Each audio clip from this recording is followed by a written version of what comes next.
stay Styxboy shall rot away your brain. Back to the bone, Lucifer has picked up a days on days. And the great sound covers global fence have bad writing to slay. We are all damage of damage. We are all damage of damage. We are all damage. The qualified. The qualified. We are prepared.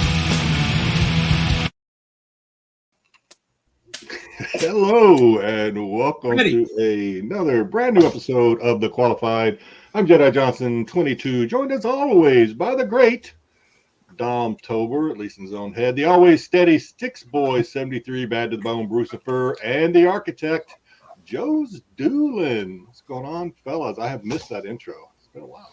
Yeah, it's good to have Jedi. Am I on the right show? I don't know. We'll see. Friday could not come fast enough this week. A lot of stuff going on this week. We're going to cover, I guess, well, we'll find out what Joe's got on tap for tonight. We got all kinds of fun little things tonight. We got Styx trivia. So I mean, buckle up. Is it true or false trivia? Is it true or false again this week, or is it actually? It's usual. It's we're gonna look at some classic EC history. Look at a lot trivia is not fair because Styx was like 20 when EC Comics came out. Just saying. We're gonna talk about that badass Terrifier trailer today. Terrifier 3. Which I'm very happy about. And I even threw a game in for the end of the show tonight. So if you stick around till the end tonight, I got a great little game where we're going to match up some mugshotties with the crimes that they committed. Nice. So before we say hello to the chat, I want to warm up with a little game myself. Something I stumbled across. So kind of a true false. I like to look for weird stuff, and sometimes it's weirder than others, but I just stumbled across this. So tell me true or false on some of the stuff I'm about to take. True or false? Fortune cookies are not Chinese. True or false? True. They were created in San Francisco. Everybody says that is true. They're not. Actually, very few fortune cookies are in China. They were brought to the U.S. by the Japanese, according to this article. Buddha was not fat. True or false? True. I think true. False. Oh, we got That's false. I'll say true. He was not fat. In fact, Buddha was I can't say this word, who prayed under a lotus tree, eating almost nothing to achieve enlightenment. So he was thin. Twinkle, Twinkle, Little Star was not composed by Mozart. I didn't know this one. What happened? Repeat that. I will say true. It was not composed by Mozart. Twinkle, Twinkle, Little Star was not composed by Mozart. I'm going to say false. False. I'm going with Styx. He was there. He was there, yeah. It has been widely whispered that the classic children's song was composed by the Austrian musician when he was only 5 years old. Actually, it originated from a French folk song which Mozart composed variations of when he was 25 and 26. So he did not compose it. Three for Vikings three, did not wear horns on their helmets. Ooh. That's false. He did. Vikings did not wear horns on their helmets. I will say true. I say true on that. I say true. They're space helmets for cows, right? An iconic image of identifying the invaders. There's no historical data that this is accurate. In fact, the horns on the helmets come from an opera scene by Richard Wagner. Oh, a play that I cannot. Doctor Who failed me again. Actually, I thought Bugs Bunny. Everyone loves Wagner. Kill the rabbit. Kill the rabbit. 4 for 4, motherfuckers. Good, baby. I won't go through all of them. I'll read one more because this one's actually a little bit. The Great Wall of China is the only human-made object visible from space. False. False. I mean, yeah, I'll say false. Depends on what your history of certain human-made structures are. Dom? Say false. It is false. Pyramids. Yeah. Actually, the example they use, which is kind of a doy, is city lights are visible from space. Yeah. So those are man-made. Lights. Yeah. Example. And the last thing, this is not a this is another article that I found. It's a recent article too, that people need to be careful, like Joe's Doolin when he's out there blowing dust off of old comics, because toxic chemicals that can cause brain damage found in antique books. More brain damage than I already have. What the fuck? That's a lot of brain damage. Straight. You were like that before you read comics. Yeah, no, there I could was be all dropping kinds of my weird head mold really and much. stuff growing in some of those books. And It Okay. says I was books, watching- I threw in the comic books because that's what we do, but books dating back more than 100 years can be found to have poisonous dyes. I found this interesting. I've been watching a lot of House lately, so I found this Hey, actually, you want to hear something crazy? That's a good show. Here we go. Apparently, one of the baseball players from New York Yankees actually is diagnosed with allergic to his own tattoos. He didn't know that he was allergic. He was getting rashes and blisters on his hands. The ink. And he found out that he's allergic to his own tattoos. That would be awful. Well, Yep. I mean, I guess you can get your tattoos removed, but it would suck probably. But the You, stuff you would need Dr. House to figure that out. Yeah. It would. We would be all over the place before we found out it was just tattoos. Good old Hugh Laurie. All right, shall we say hello to the chat? yeah, why not? GT Comics coming in first, third, fourth, fifth, and so on. What's going on, GT? Lots of emojis back at you. Tommy Longbox, it's Friday. Bring on the Green Label crew. Catch you on the rewind, fellows. Peace and chug-a-lug. Thanks for What's popping going on, in. Tommy? Hope you enjoy the rewind. Ed LeBeau. Hello, Bluebeards. I'm What's going starting. on? I'm starting to let it grow back in. Uh-oh. Damien says, "Yo, I hope Damien has gotten over his jealousy from last Saturday. That was Damien is always welcome to this show. He's always welcome here. Yep. We will not abuse you, Damien. Coming in hot. Yeah, We are loyal fans. a little territorial last week. Hello, Mama Bear. Hey, Mama. Hey, Mom. Hey, Mama Bear. King. I don't know why I cannot say that. King Sport Cow. King Sport Cow. All right, my tongue is just never embrace, gonna get that one embrace, right. embrace. Dom's back. Why? I Let's don't call him know why Cal. Dom's back. Say hey, Cal. It's good to You just have got you. to embrace what's good to. We Dom keep the doesn't door have any unlocked, place and to go Dom on just keeps Fridays. coming in. So Yeah, someone said his name and he appeared. Yeah. That's Yeah. it. Yeah, I'm happy I don't have to show this again. Oh, Yeah, I don't know. Somebody keeps leaving out. They leave the door unlocked and leave out milk, and Dom just kind of comes in, and Like a stray. right? And Dom's back. Dom's back. And listen, Boba Fett and cookies, man. You leave that Boba Fett and milk. I'm there. All right, well that's everybody. So that's let's like Boba Fett milk. punt it over to the architect, Joe's Doolin. Let's get this thing going. I actually have a few of the books on our OLI this week. I'm kind of excited. I'm Nice. sorry. Nice. It was an interesting list this week. So let me. Are we doing? I don't know. I haven't been here so long. I don't know the routine. What do we do next? I think we killed enough time. Let's get into the list. Ready, Bruce? Yep, I'm ready. Let's do it.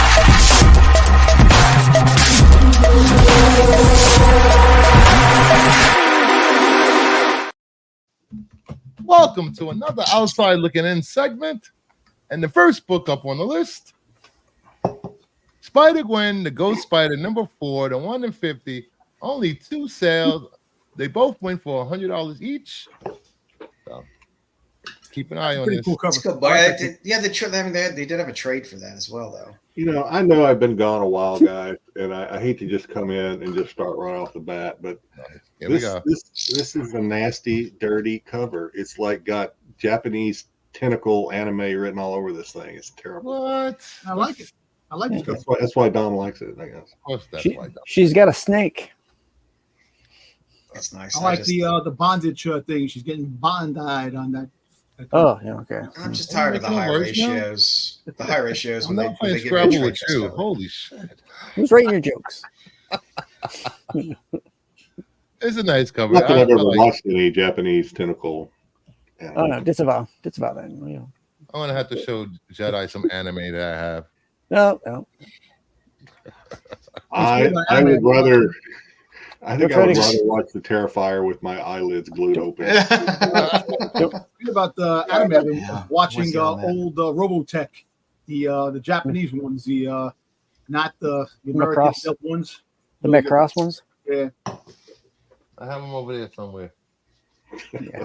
I'll bring them to Baltimore. You can watch them while we go looking for books. There's probably a Who is Pluto channel for this? Brewster's like, here, come sit on my couch. Look at my head. Casting couch always gets bigger. Styx wasn't the one I wanted on my couch. Anyway, moving on.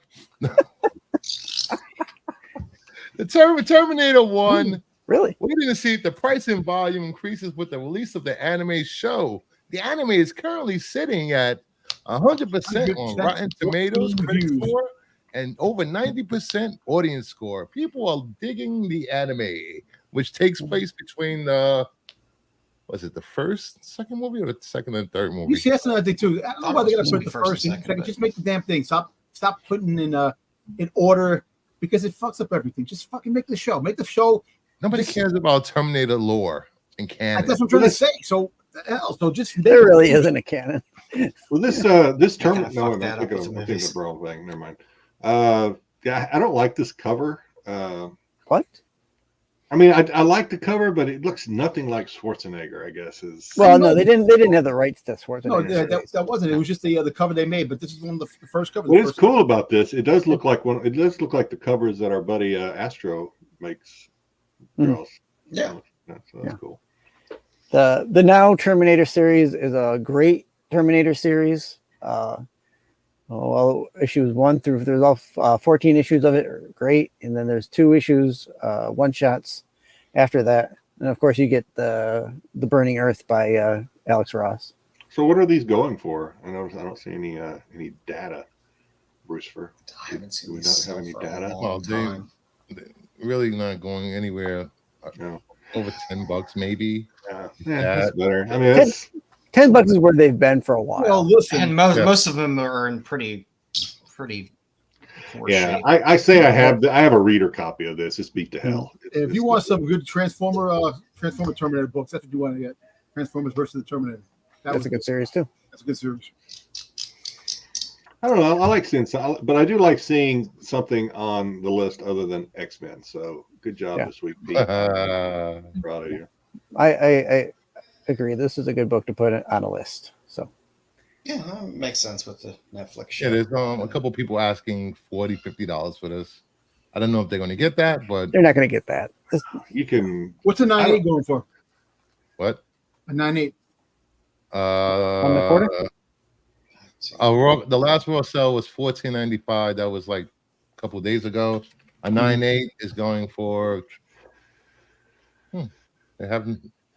It was a 9.4 August 10th for $89. Unless your LCS is really on their game, you can probably go find this in $2 bins, $1 bins, or find the ones where they'll collect $5 boxes. They'll collect the first arc and put it in a freaking Ziploc and I mean they'll sell the I had this in my collection a long time ago. Couple bucks. Yeah. So in August this was a 9.4 sold for $89, and in July a 9.4 sold for $20. That's a big jump for a 9.4. Yeah, I don't think there's a lot of 9.8s you're going to see floating around out there. The last 9.8 was $225 back in July, on July 1st. So they're out there. I'm good. I mean, it's not X-Men. It's not Marvel. It's Gen X. Yeah, I like it. I was tired of X-Men, Deadpool, Spec. I was just sick of it. I agree. So, all right. Next up, what do we got? We got Aliens, #1. We'll see if this gains any more traction across printings in the weeks ahead because of that Aliens versus Avengers. And so far, the story is not good. I mean, Romulus. You got Romulus too, yeah. Romulus TV show. I mean, on the movie. Yeah. Aliens TV show. The Aliens TV show that's coming, I'm far more excited about than anything else. Yeah. Just because Noah Hawley's doing it. But and this is still my love of Fargo. 9.8 is still going for over $1,000, right? because of the black border. For Aliens 1? This Yeah, went First one. this went to at least 5 printings of this thing, because I think I have a 5th printing laying around somewhere. So I don't know if which ones are like if 5 more rare than the first printing, like maybe, I don't know. Was it yesterday? A Aliens number 1 9.8. Oh, old label, very old label. Sold for $2,175. Good God. Yeah. But you get a 9.2 for $165. Yeah. There you go. Such a big difference in. It's just ridiculous how the price really drops. It should be a closer, like if it's 9.6, all right, you don't get the 2,000, but like 1,500, more like 1,200. Yeah, like that. but it all depends on how many are on the census too. Yeah. If there's not a ton of 9.8s of this on the census, then a 9.8 is going to carry a huge premium. Just like when a 9.9 pops up, it carries a huge premium because there's very few. Hey, to speak about I have 9.9, this somewhere. I have to. did you see Transformers I have it number somewhere. 199? Somebody gave this to me. $17,000. Yeah, that was nuts. I guess. Isn't there but is this the first appearance, or is the first appearance in No, it's that, the first appearance. First No, appearance. Dark Horse Presents would be first. Dark Horse It's not- Presents? Yeah, No, No, I Dark Horse don't. I think Presents. this was the first appearance of Aliens, and then Dark Horse had the Alien versus Predator. First appearance. No, I don't believe so. No, Check it no, out. this is Check it out. Why is it so much money? Was if this it's after? not Was first this after Dark Horse Presents? I don't know. I just know Dark Horse Presents was Or around the same time. It was, Yeah, I got Everything tons is of Dark around the Horse same with the time. it was Aliens I- and I- Dom is right. I'm looking at labels Oh, a why'd couple you years say ago. It wasn't noted, and now tell me graded you're copy right. for this year has noted first comic book appearance of Aliens. Captain Yeah. Hicks, Newt, Private Frost, Private Vasquez, Private Drake, Private Hudson, and Private Crow. Yeah, because you got this. Then they started throwing them into Dark Horse Presents Predator storyline. Tyson, we will take that recommendation and send it to Pete. See what he says. Oh, jeez. You'll never get that past Marco No, it'll never happen. What was the name of that game we covered last week, Joe? unless it's Big Bang characters. The Atari porn game that they had that I found for the Oh, The that game. was X-Man? good. X-Man? Oh yeah, the X-Man. Yeah, Yeah, that was great. that was good stuff. Good stuff. 8-bit digital masturbation. Yes, I'm right once in a while. Predator number 1. We're just keeping an eye out on this. There's a new Predator movie in In the development. works, yeah, Yep. in development. Yeah, the And we Prey, have, the Prey sequel. Yeah, and also No, it's not a a sequel, Alien it's- Predator. It's by the same director and Yeah. Yeah, I think it's a different actress is going to be. yeah, oh yeah, it's different I think actors. they're time but jumping. Another actress. It's the get same the lead universe role. or whatever you want to say. Yeah. Another female is going to outwit the Predator. Was it I'm just saying. I think I have I might have a 9. I I think most females can outwit you, Dom. I have a Stop. second printing of this. I think, right I now. don't think so, man. It was a nice trail along the way. I'm legendary. That's why I'm All legendary. these- All these are going to keep coming back because Marvel has Mm-hmm. the property, so it's just going to keep. They're going to keep Oh. throwing in crossovers, and you'll get your Alien covers every now and then, your Predator covers. So it's going to The keep. staying Predator relevant. doesn't even have to hunt for you. The Predator knows you're going to be in the bathroom stall on IG. Yeah. It's Yeah. it's not even going to be a tough task for him to hunt you down, though. Very true. Or online and get a signature at a con. He's just going to post a reel of a big titty broad to Lure him out. distract you. in a Boba Fett costume? Broken clock is right once Next a thing day. you know, you'll just have a little 3 dots on your chest. It's and- actually He's a gonna Predator like clock Dom's. twice a day. Not once He's a going to day. like Dom's post, and he's going to hear a ding. And like, And the final book, Devilina, number 1. Yeah, Here's the upcoming adaptation at Paramount. I'm glad. See, this is good fantasy, not you Lord of the Rings weirdos. Hey, This is good fantasy. Thank you, Tyson. I appreciate that. man. Lord of Rings of Power has been amazing the first 3 episodes. I am glad they came back for a second season. If I run out of Ambien, I'll watch it. I'll so send you is this some going to be an clips. animated You are. series or live action adaptation? live I action. didn't see. I live think action. live action though. But with most Hey, of these independent properties, Hey, it's being I'll take developed. it. Give me my Barbarellas. Give me this. Give me Vampirella. Give me Red Sonja. Give me an animated heavy metal style. You remember that? I wish. That would be awesome. Freaking heavy metal. It's so hard to do that. I watched Fire and Ice. Barbarian women, scantily clad, kicking ass. Yeah. Fire and Ice was good. Jedi for It's free on kicking ass in movies. So I was like, oh shit, I'm gonna watch this again. Sammy Hagar on the soundtrack. Jedi, you're gonna play that Drive Star Wars 55? game? It's good stuff. stuff. You gonna play that Star Wars game that just came out? No, I don't play Outlaws. I suck at video games. Some adult themed fantasy, not this Lord of the Rings. Leisure Suit Larry, the movie. Who's the artist of this? Is it what's his name that did all that? I'm not sure who the cover artist on this was because it doesn't look like St. Julian. Who's the one I'm thinking of? The famous one that did. It's not Frazetta. Frazetta. No, it's not Frazetta. I can barely see the signature in the right hand corner or in the left hand corner. I agree with Sport Cal, the king of them. I agree with him. We need some Vampirella. I'd love to see an animated Vampirella. That would be fun in heavy metal style. I don't see any graded copies of this. It's a magazine, so there's graded up issue 2. Magazines are rough. You don't. It's weird. Unless it's Vampirella, maybe you'll find there's several of those. George Torgensen. There we go. Thank you. Pablo Marcus. Pablo. Cruz. A sister of Satan meets a gruesome fate. So, like I was saying, like most independent projects, this probably won't see the light of day. Just be out for 5 years, and you never know. It depends. It depends on the budget. Remember, if it's more horror centric, horror has cheap budgets. They crank horror shit out all the time. There's a goddamn new Winnie the Pooh movie every other week, and all the other shit. They make money. If it was animated, I think it would be a hit because I think we expect way too much from live action.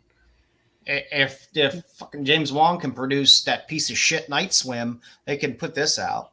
Listen, if they could put out heavy metal and shit like that, why can't they make a movie like this, like heavy metal stuff? Yeah, some heavy metal. Yeah, that's exactly what I want. Make fun. So back some good stuff.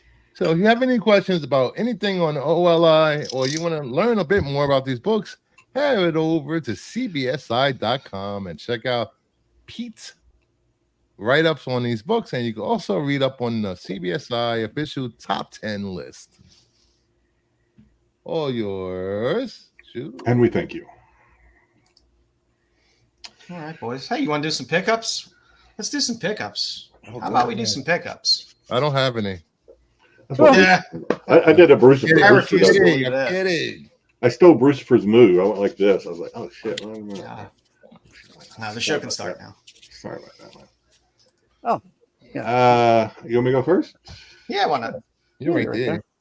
So I have a lot of stuff to catch up on, but I'm going to pace myself. So this week, I'll start with these actually, since we were just talking about them. I think I mentioned that I bought these, but I don't think I ever showed them. Maybe I did. I don't remember. The Vampirella mags that I bought. Nice. Right. Those the old Warren ones. Yeah, I can't remember if I showed these or not. And then Panther. Oh, that's a great cover. I like the cover. And then I bought a mystery box of mystery boxes. Yeah, it had I'm not gonna go through the whole thing. It was a mystery box. It had 30 signed comics from Ryan Kincaid in it. So I'll just go through 10 of them this week and then maybe some more next week. I did ask him to and he accommodated. These are all signed. Indeed. I said, don't give me the naughty stuff because I like looking at it, but I just don't want to have it in my collection because I want to stay married.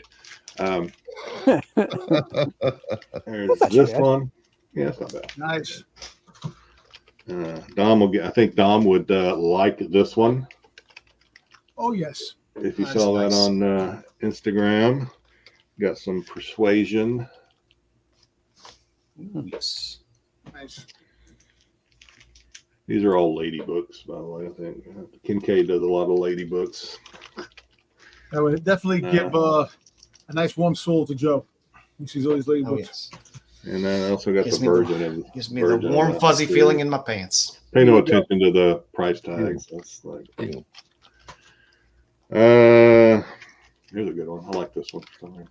Ooh, I do. I bought another one of this that he's putting a remark on for me that I haven't yet. I'll have to show that later. And we'll wrap it up with my lady Vampirilla, Mistress Vampy. Nice. Like Kincaid. These are. There we go. I like that one. And that was the blood bikini, and this is the regular bikini. Vampy. There we go. That'll do it for this week. Nice. Next. Nice. Good stuff. Oh, and he sent me this. He didn't. I don't know. This is like a little like freebie thing he just threw in there. It's a ticket pass to a con that I don't know if it was his or where he got it. He didn't sign it or anything, but it's con is this. This is Phoenix something. I don't know. Anyway, there you go. Now I'm done. Yeah, I got so much crap like that. Little magnets, bookmarks, pins, coins, all kinds of stuff from all the Kickstarters. They just all the stupid crap that they add in there. That's so much stuff. All right, Bruce. Sure. Let's see what you got. New comic book pickup. Yeah, it's infectious, Terry. Hold on, god damn it! You and your green screen. I forgot to turn it off. Hey, the Cadillac Keep Cats. up in the back. There we go. Fucking AVA, Alien versus Avengers, Scotty Young, Superpowers, variants. Okay. toy variant. Shut up. Toy variant. Talk when you're doing your segment, all right? Toy variant. Transformers 1 40th anniversary Megatron cover. Oh shit, that came out, man? Damn. You're an asshole. Hello, Darkness. There you go. Hello, all Darkness. those Pablo Rivera A covers are fantastic. Hello, Darkness. You have That's to what, sing third that. print? I don't think you can say that title. I think you have to sing that title. That's the hand cover, right? Or whatever. Black cover. Yes, I have it somewhere. Gotham Sirens. I love this 1 in 25. It's an all right cover. Deserves your love. That's a good one. Listen, Detective Comics 1 in 25. if they're grown folks, we're in trouble. I'm more mature than the one person on this thing. So if you have to say you're mature, you're not mature, buddy. I'm mature, son. We got the Tula Latte. Nice. Ooh. And then I picked up some DCUs, of course. Of course. Justice League Task Force, number 17. I love Art, it. you're lucky. Soon to be sent to CGC and to be graded. I got like 20 of those. Flash 109. Ooh. God, man, I stepped in that today, didn't I? Flash 117. I guess so. Where in the world is Carmen Sandiego? It's not as good as the Where in the World is Domtober, but that's it. Thank you. It's not bad. Nobody cares about Dom. Flash 150. 115. Why is Dom dressed like a woman in that picture? I don't know if I showed this. My weekly Raz. Feel better. Nice. Hack Slash. Oh, nice. That's one of the best pictures. Nice hack slash. Yeah, Was that the Raz win? Yeah, that was a Raz win. Oh, here we go. I didn't see you going out and picking that up yourself. No. That's a nice cover. I like it. I like it a lot, actually. A second Raz win. This came in. The Saturday morning Dungeons and Dragons 1 in 10. You and your Razes. Don't make me angry. I had one at like CGC to be graded.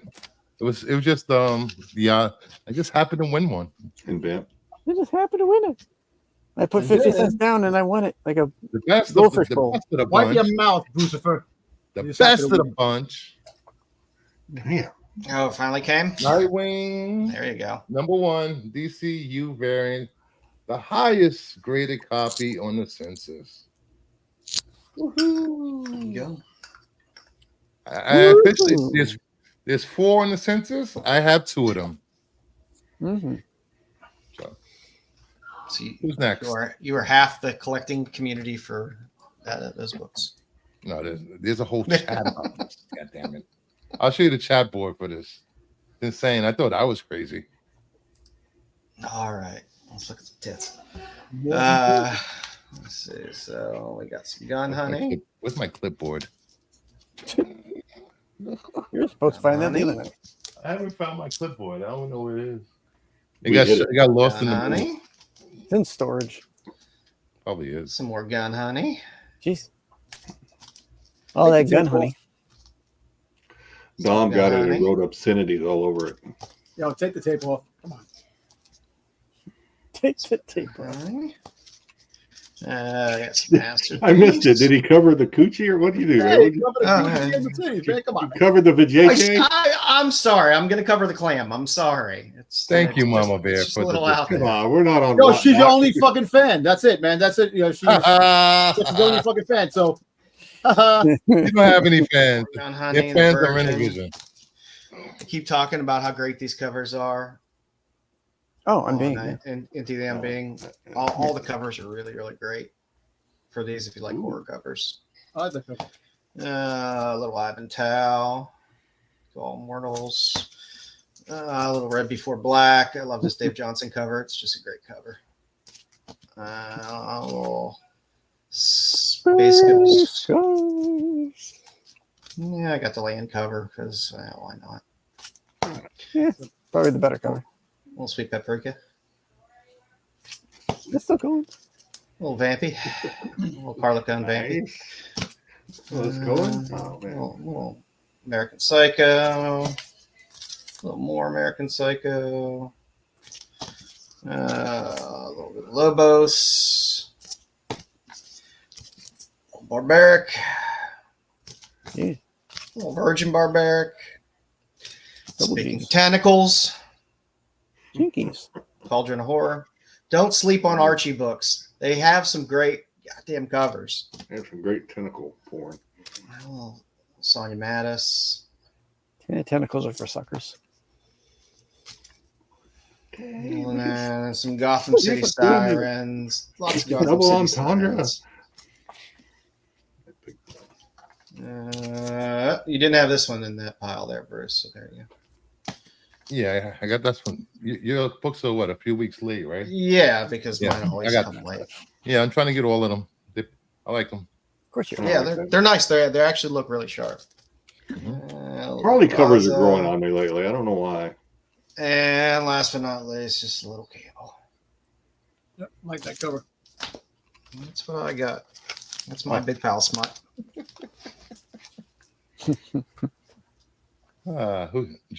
You got anything? Dom, what you got? Yeah, I buddy? got just 2 things. I know what he got. Because I follow Dom on Insta. There it is. Yes. I got this limited edition, only 50 pieces. Are you sure that's not a counterfeit, Dom? Nope, it's not. Did you buy that out of somebody's trench coat? Only 50 pieces. It's a real Rolex. I mean, real Fitbit. Go online. Just like I Met up with somebody from Florida. $200, $150. I got it for a really good price. So, Nice. I like that. I saw that Star Wars up on eBay, Dom. The Mark Jewelers is up on eBay. Yeah, he wants What too much grade for is that. I wish I can get it. A 9.6. Oh, dude, Dom, you got to get that. How much Yeah, is it? dude, How much ask? I gotta get $700. I need $700. Oh, hell yeah. Hell yeah.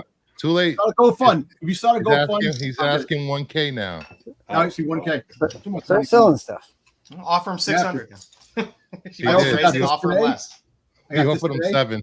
I got the Once a Man Cobra Commander, kind of like what's going on in the world Oh, today. that is fun. So That's what Tom used to say about Did you get Tom. that aftermarket? Then he No, got I got this. married. I got this on the on Hasbro Pulse when it Oh, dropped. yeah. $49. It went quick. That's why I you got 2 kidneys. You ought to go get that Boba Fett. Yeah, I was hoping.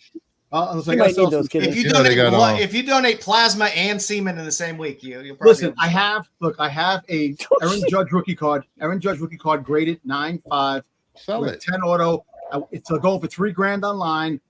I got that card, 2 other rookie cards of Aaron Judge, and a Derek Jeter rookie. I want $3,300 for it. Those 4 cards. Anybody out there that want it? Let me know. Call me. Put it on your Instagram. Duh. Dude, man, nobody looks. You lucky people look at the damn videos I put up and shit. What are you talking about? Yeah. That's it. That's what I got. You got anything, Styx? Yeah. Well, Dom, if you post like I got some stuff. 500 sports cards on Instagram, yeah, nobody's gonna. I finally opened up my overseas box, and lo and behold, cereal box. Yeah. No, it's pretty good sized boxes. I got one of Jedi's. I got it. It does glow in the dark. This damn thing. Nice. I got one of Jedi's favorite action figures that he got a Mudman. Oh, he loves to see me pick up. Yeah. How many you're up to now? The mummy. This is number 7. Mudman. Styx is going to be like in the Guinness Book of World Records. And let me get this box here. Then it's mostly a lot of Doctor Who stuff that I got from overseas. Some little figurines. Oh, I did get this one. This one I had one in that thing there, Cobra Commander pin. This is a different mummy. This is the Eagle Moss version. I picked that up for a couple bucks. Yeah, nobody cares. Yeah, well, I know you don't. That's fine. That's fine. And I got Mudman armor. I got a Tom Baker in Gallifreyan cloak. Is that Dune? Doom. What are you talking Dune. Oh, is that still? That still is worth. I don't get Doom. I sold off all my books. I don't even. I got a whole bunch of other figures, some comic books that I picked up from some of the guys over there. I got a Street Fighter Chun-Li from Carnivore Comics. I got some Doctor Who Pence variants. Joe's not interested. Nice. So these are going to be. Got to see them big, thick thighs exposed. You know what I did with mine, Styx? What's the Venomers? What'd you do? Did you crack it? You cracked it. Of course I did. Yes, you did. I got the Fantastic Four. I like that cover. It's just good cheesiness. Yeah, I got some Anne Rice, Vampire Lestat, and the Mummy comics. Nice. They were good. You love your innovation. Yeah, I do. I picked up a couple extra Captain Carrots again. Ooh. So I'm up to like 3 sets of those. Nice. I mean, 5 comics for $1. I'm not going to pass it up, even if I have it already. You could sell all 3 of those sets and maybe buy a real carrot. There you go. Pick up this one again. That's This nice. is another cover that I like for Now extra you love your comics. Booster Gold. I do like my gold. And then That's good. You're gonna cosplay Booster Gold? I got this too. Ooh. The Chris Achilleos Doctor Who posters. This is sealed. Nice. Got some Nice. Doctor Who posters in there. And then for non-Doctor Who, I did get my Put those on the wall to make sure you'll never get laid in that room. I ain't got room to move in this room. As it is. Alex Ross Thor, the Immortal Thor, 9/8. What issue is this? This I is like still those number- Ross covers. I wasn't a 70. huge fan of that run, but those covers were nice. I like this cover. This is Yeah. Something I'll look at for a little bit and I'll end up selling it. But it's nice. And did I have anything else? What else did I have? I don't know. Not Styx. What else did I have? Yep, that's it.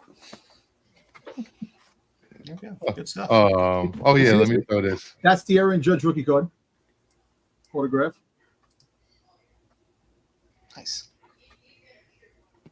Derek Jeter rookie card. Yeah, I got the tops one of him. You get this graded because like 9, it's worth a lot of money. And then I got 2 more Aaron Judge rookie cards. Nice signature cards. Nice. Get rid of him, Dom. Get rid of him. I want to get rid of them. That Mark Jewelers is calling you. I want that. I want that book. I definitely want that book. One of my friends went to a festival today at a church. You know, they have rides and all that crap and sell stuff. Yeah. He actually picked me up these when they sold all their DVDs out at Blockbuster. Oh, Nice. there you go. Hey, Actually, nostalgia right there. Yeah. Nothing good. Under the Same Moon, The Italian, The Girl in the Cafe. You trade those to what's his name? Probably Capote. Capote's good. None of those are bad movies. They're just movies you could easily just watch at any time. Yeah. Unfortunately, you don't have the case, the clam case. Yeah, no. The clam case. I threw out every goddamn clam case I ever. I did too. I wish I hadn't done it because they're almost the same impossible thing with to the follow up this case. I had CDs. I had over 4,000 CDs. I put them in books. I did the same thing. I was moving at one point, and I was like, I am not packing all this shit up. I was like, they're going into the books, and I did the same thing with the DVDs, which pisses me off because I had a ton of really great Criterion collections. Look, I have a problem right now because my old computer, I have like an old Apple, and I had all my music that I downloaded on there because I had the little slot where you put the CD in. And what I was doing, I was downloading all the music. Now that it's not compatible with any of the new Apple stuff, you can't get the shit off. So I was trying to take the hard drive out to get that little component where I can put the hard drive in. No, I can't take the music out of the computer. I have to because it's not compatible with the new technology that Apple has. Did you buy this music? No, I know I bought a lot of the music from Apple, but I also downloaded a lot of my CDs into the computer. Just take a hard drive and plug it in. Dude, I have to pull the hard drive out of the computer because the computer does not. Listen, I have a thing over there. If you can find an older DVD recorder, you can hook it up to your computer. Doesn't matter what, and you can transfer from that. You should be able to hook a Fat 32 external hard drive or a stick and just plug it in and copy it. Or you can get it on Amazon Prime Music, or you can get it on Spotify. But there's a lot of music that I had that I downloaded that I want in my collection. I want to put. Look, I have one of the last iPods right here. And I like the iPod, the old iPod with the little. I've got a couple too. So I like that. $1 gazillion. They stopped making them. There's no more. This is like the last one they made. They're making a new one now, down. They're not making any more iPods. That's it. They're done. Oh, they got a new one coming out. Well, if they got a new one coming out, that's awesome then. But I want to download. The music is over the 30,000 songs. I want to freaking goddamn music. He's probably not wrong. He's probably absolutely right. I got my Avenue Q soundtrack on here. Listen, I want to sell this shit. You want to buy it? Let me know. Well, I'll sell you my iMac, 27-inch. Send you my Apple IIe. I definitely have to get rid of some shit. Zoom. All right, boys. I don't know how I got the red dress. Yeah. You're perfect, man. That's you, man. You're the only one got the body for it, Styx. Yeah, well, okay. All right, I'll take that. He does have nice legs. Nice legs. We figure you were alive when these books came out, so it made sense to put you there behind the axe. I take your explanation. Sure. All right. So for the now and later this week, Marvel 85th Anniversary Special 1 came out. Very nice Mark Aspinall cover. Great rawhide cover. I love Mark Aspinall. It's just a cool cover, and you don't get to see a lot of rawhide kid stuff. And I like that. Some of Comic that stuff. Yeah, and I like he's reading X Factor, even though that book was very weird. But it's just a fun cover. Like I said, Aspinall always does some great stuff. The good thing about the Old West is once he's done reading the book, he'll just use it to wipe his ass. So it's, Yep. Spit some tobacco in it, wipe his ass. What's wrong with you? They didn't have toilet paper back then. They used the newspaper. Styx. What is wrong with you? You're just like, Jeez. Hey, I'm just telling you like it is. Have some class. That arcade variant for Grommets 4. Classes don't start till Tuesday. came out 100th episode, which I highly suggest. It's a great minor threat homage. All of those Tim Barron variants are fantastic that have been coming out of Arcade for issues 3 through 7. So keep an eye out for those, because that book is all the time. I saw it on the Hot 10. It's like on the Hot 10, yeah, like almost every week. A book, a cover. So is that? Anybody reading this? Is it like it's great. Good? I love it. I absolutely love it. Is it like the something's killing the children and no? What is it? If you were a kid growing up in the 80s, if you pick this up and read it, you will enjoy it. You will get the references and you will enjoy it. It's not supernatural or anything weird or crazy. It's just a fun little nostalgic ride with great art. It's funny. It's very well drawn. So it's a period piece. Yeah, basically. Yeah. It's good. Like I said, if you grew up during that time period, especially if you skated during that time period, it's good stuff. And last on the list, this came out today. Good luck finding this and getting this. It's not an easy book to get from Told to Tell. It's limited to 200. Really quick, my understanding is this got delayed till next week or something. Mine's in the mail right now. So the only way to get this I knew of was from this guy on Instagram. And you basically had to just go through him to get it ordered and sent. So it is a gorgeous, gorgeous cover. It's a compilation of stuff. But you had to contact 3T through Instagram, DM him, set everything up, and shipped out. And I got my tracking on it already. Mine's in the mail, so it is coming. But it is a stunning cover. I haven't seen a really good cover like that for a long time. It's a nice Kevin Much cover. Coming in the future, new Gun Honey series. I'm a sucker for Heatseeker. Anything in the Gun Honey series. They have a new series coming out, Combustion. There's a ton of great covers, but there is a nice Tula Lotte here. If you want to get the cover without the panties, you can get that as well. Nice Combust. Yeah. Nice. But there's some really good covers on it, as always. And I'm always a sucker for a good Lotte cover. Ji Hung Lee, he's been doing a lot of really good covers lately, but they're rebooting West Coast Avengers. So there's some good covers on that, but some nice Spider-Woman cover on that one, West Coast Avengers. And as always, I'm a sucker for Pinocean. So that Superman 20 cardstock Lois, it is a winner for me. Also in the future, I love Powerpuff Girls 5, the little Watchmen homage, Dr. Manhattan sitting on the moon. That's a winner for me. And you get Mojo Jojo on the cover. I love Mojo Jojo. Mojo Jojo. I have to throw. I've really been enjoying all these Hamare covers that have been coming out that he's been doing. This Catwoman 70 is very pretty. So, it's an artist that's been getting a lot of work lately. So I'm just stacking up some of their stuff. And I hung that on my wall. I don't very often go for photo variant covers, but Hard Case Crime, same people that put out Gun Honey, have Minky Woodcock series, The Girl Who Called Clothu. Minky Woodcock series is good. The last series was good. All of these are good, kind of noir stories, if you like that kind of stuff for reading as well.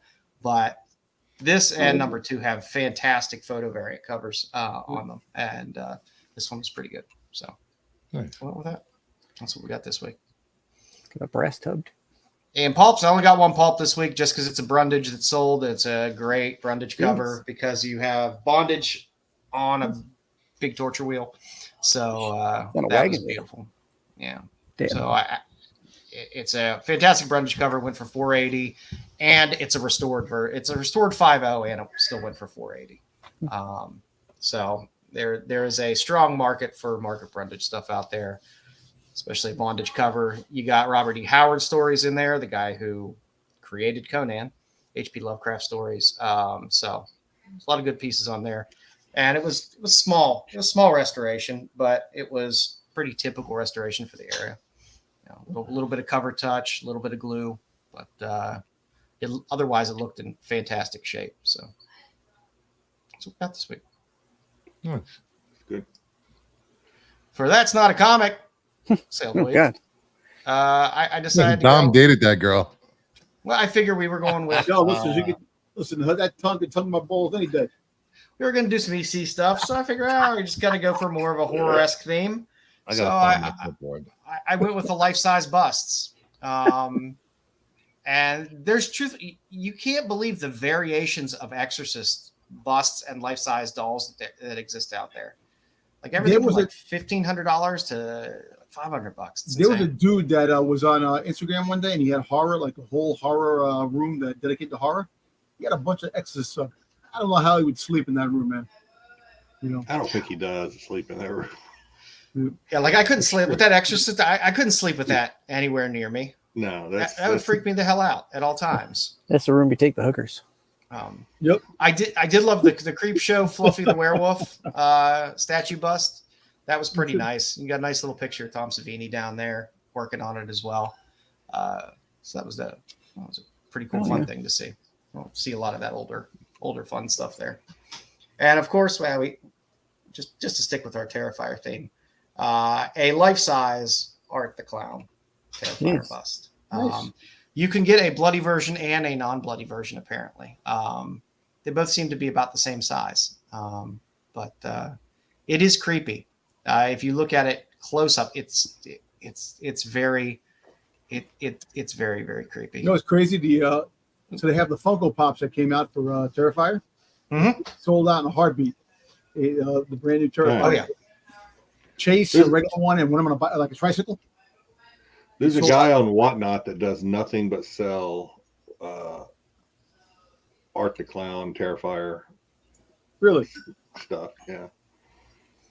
It's it's good stuff. It's I don't know. I love the series. It's good stuff. That's all I can say. So, and, it is and good. That leads us very appropriately into I asked everybody to watch the old trailer for Terrifier 3. Come back, Bruce. It's not that scary. Come back. I'm not scared. I was just. I thought it was. They're supposedly stepping it up on this one, which is impressive. The scary thing about this is I know in order to see this, because obviously Joe and I are fans. I want to see this. I'm going to have to see it in the theater, and that scares me a little bit. The scary thing is having this movie, right? Having him as Santa Claus, and all these kids in the movie going to him, this and that, running to him in that trailer. That was kind of yeah, it was creepy. Yeah. Right? I can't read it. I don't mean Damien, whoever it is.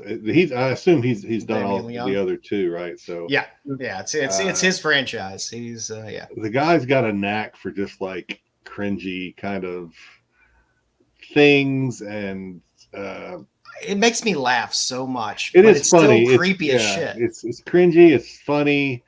I don't like personally where they've gone. The number one was the best. Number one, and then number two, they kind of they introduced this kind of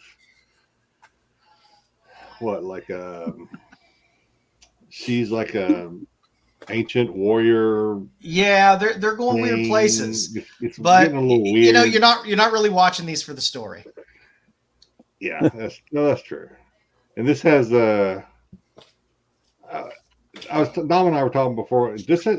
Chris Jericho is in this. Yeah, Wasn't he in the second yes. one? Wasn't he in the second one? Didn't he die in the second one though?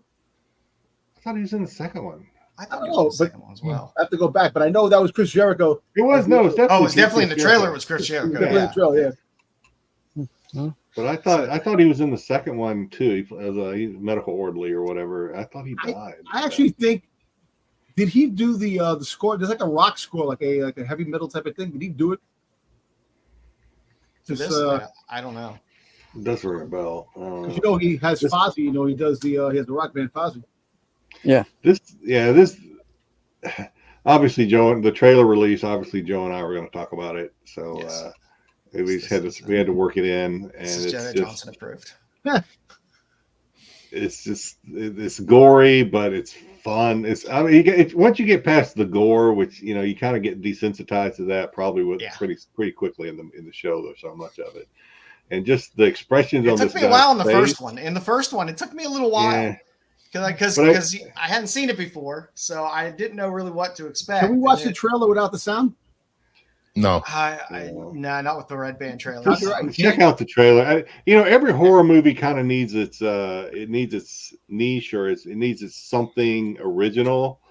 And Art the Clown, the way his facial expressions as he's just like mutilating people, and he's hilarious as shit. You know what's funny? I love how these go beyond slasher movies, like they're supernatural, like Jason and these guys, and like. It's a slasher movie, but they never die. Nobody died. Yeah, it kills. Hey, Dom, check private chat. Private chat. So Jericho not. Go ahead. Jericho in the second Terrifier, he played a psychiatric hospital attendant. I don't believe he died. I see it. He didn't die. Okay, I knew he was in it though. So okay, he was in it. All right. Yeah, according to this, he was he executive produced it too, or the documentary anyway. Yeah. It was fun. I mean, like I said, to me, it's like watching old, really shitty 80s slasher films. Like King Sport Cows. It's the effects are practical. They're not CGI. They're it's like real. Putting your hand, whatever the hell it is. You're really putting your hand in goo. Yeah. Like back in the day, they used chocolate syrup in Night of the Living Dead, the black and white, so it looked like blood. And then they also used a shrimp cocktail for when the guy in the mall, the motorcycle gang got ripped open. It was a shrimp cocktail that they were eating out of the thing. Yeah, kind of fun. I like that. Yeah, it's fun. I don't know this one. Joe, you're going to leave the Ponderosa? You're going to leave the compound to go see this thing in the theater? No, it's possible. I think it's a limited release too, right? Or is it a full? I mean, the good thing is I know there'll be nobody in the theater, so you're gonna turn around. You're gonna sit down. This guy's gonna be sitting there next to you. That'd be my there'll be 3 people in the theater, and both of them wind up sitting near me. Wouldn't it be weird though if this thing, and I don't know if it will, but I could see something like that happening with this movie where people get involved and start dressing up as Art the Clown when they go to the movies and start that would be creepy. It has a lot of good cult appeal to it. There's cult appeal in terms of the movies. For any VHS collectors, Walmart came out with a VHS of Terrifier 2 that was limited. So you want to go to your local Walmart and grab it if they have it, as they're going on eBay for $60 to $100. Terrifier's. I mean, it's like I said, it's a horror niche, but it's very popular right now. Very popular. Yep. Not for me. I don't like gory. NC-17. NC-17 is what they replaced rated X with in theaters. Henry and June, which actually starred Uma Thurman and the French girl from Pulp Fiction. I think was the first NC-17 movie that was in the theaters. I think they changed it to mature. So basically, it was Bosco chocolate syrup in the Night of the Living Dead too. On TV, if things don't actually get a rating because they were never in a theater and rated by the Motion Picture Association, they would get a TVMA. But in the theaters, if you actually theatrically released something, it would normally get an NC-17. Like NC-17, if you're under 17, you can't get in even with your parents. They're not correct. Rated R. Correct. You can get in with a adult or something, but NC-17, you're not getting in if you're not 17. Or I saw Henry and June in theater. The first NC-17 movie. It was very good. If you want to see a very a younger Uma Thurman, it's a good movie. If you want to see her eat at the Y, it's a good movie to watch. Good stuff. It is good. Can't I wait. believe Fred Ward's in it as well. Even though I'm And scared. who doesn't love Fred Ward? Got Remo Williams. Your son scared. will go with you, Jedi, to see them? No, my son, everybody's got their thing, so I'm not gonna beat up on him, but he won't even go see Aliens with me. No, like, Doesn't like that jump scare type stuff. Yeah, And, he just yeah, I'm with your son. well, you can get you can get filthier than NC-17, but normally just not in a normal theatrical release. You got to go to the Sticky 4 theaters for something grosser than NC-17. But Disney is getting into that NC-17 stuff in the future. It makes money. I mean, no, I haven't seen a movie that's been rated at that level that's been in the theaters for ever. They normally tone everything down, and truthfully, you can get away with so much sexual content anymore as an R-rated movie that doesn't matter. Hey, that one scene in the trailer, the girl was getting balked by the guy, and he broke the glass. That was great. Shower. Yeah. Was that the main star in the shower? I don't think it was. I don't think so. Yeah, okay. Because if so, then she's living dangerously. Because we all know the horror score. You know the rules of horror movies. All we need now is them to bring back the big 70s bush, and I'm just going to be a happy man. That's what made half these movies fantastic. Yeah, slasher film, random big bush shot. It was fun. It was good times all around. I can't argue. Joe doesn't manscape. Confirmed. Joe likes the thigh fro. Hey, it made it fun back in the day. It's like, oh, look at that. Hell, natural. I agree, Damien. Yikes. All right, Stixy. All right.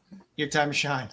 This week I went with I piggybacked on the EC stuff that Joe has put together for us. So a little EC comic trivia. Now these are the creators of EC Comics back in the day. I don't know who they are, but there they are. In our first question, which of the following is an actual EC title? Is it Death Patrol, Crime Patrol, Patrol of Fear, or Vault of Crime? I think B. Crime Patrol. I don't understand. You should have gone true false. Styx. How? Right, first one's always the layup. Come on. All right. You know, Jedi. I'm gonna anything about Golden Age. I don't. Except for like the. No, I don't. Just leave it at that. Vault of Crime. I'm gonna say Vault. I'm gonna agree with Mama Bear. I think it's Vault of Crime. That sounds very Golden Age. D. I said D. Okay, I agree with It's Dom. B. Crime Patrol. All right, and the answer is yes. It is Crime Patrol. What was B? You got to put the what it is on there. You can't just say B because I can't remember The what was on the name is on the before. book, Jedi. Yeah. Okay. Crime Patrol. All right. Fair enough. You know, trust the guy that does the top 10 every week. Fair enough. I have nothing. You've left me speechless. Okay. There you go. I learned a lot of Golden Age from Joe. Oh right. my God. EC never did a comic based on. How did I write this? Jeez, I write horribly. EC never did a comic based on this genre, on a genre except. Styx can't handle victory. I can't even handle English. Oh, I didn't do. He got me, and now he's flustered. He got me. He finally got me. Yeah, I finally got, and then I did it to myself. I did it to myself. English, it's my third language. Did they do one on war, science fiction, political drama, or sports drama? Which of these genres is not a book that they've done? A genre that they've done? Let's see. Well, they did war. I mean, it's a political drama. So D, maybe. Yeah, D. I want to say A. I don't know. I don't know about this.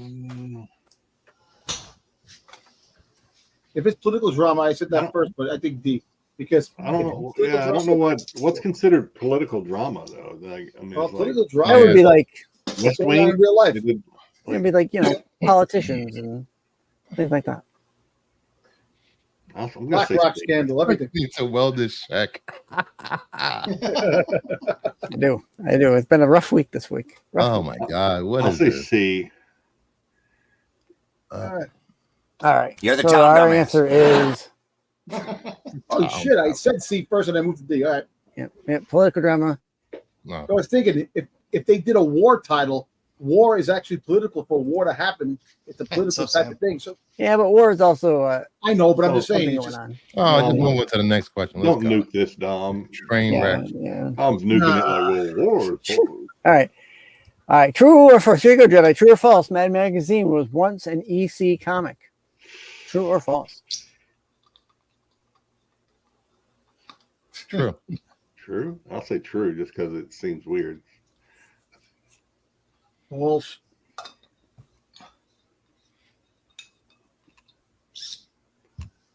We got a lot of. We got some. Well, we got true. We got false. The chat is undecided. They're split. And Damien, yes, EC Comics did have one or two sports titles where there was sports horror.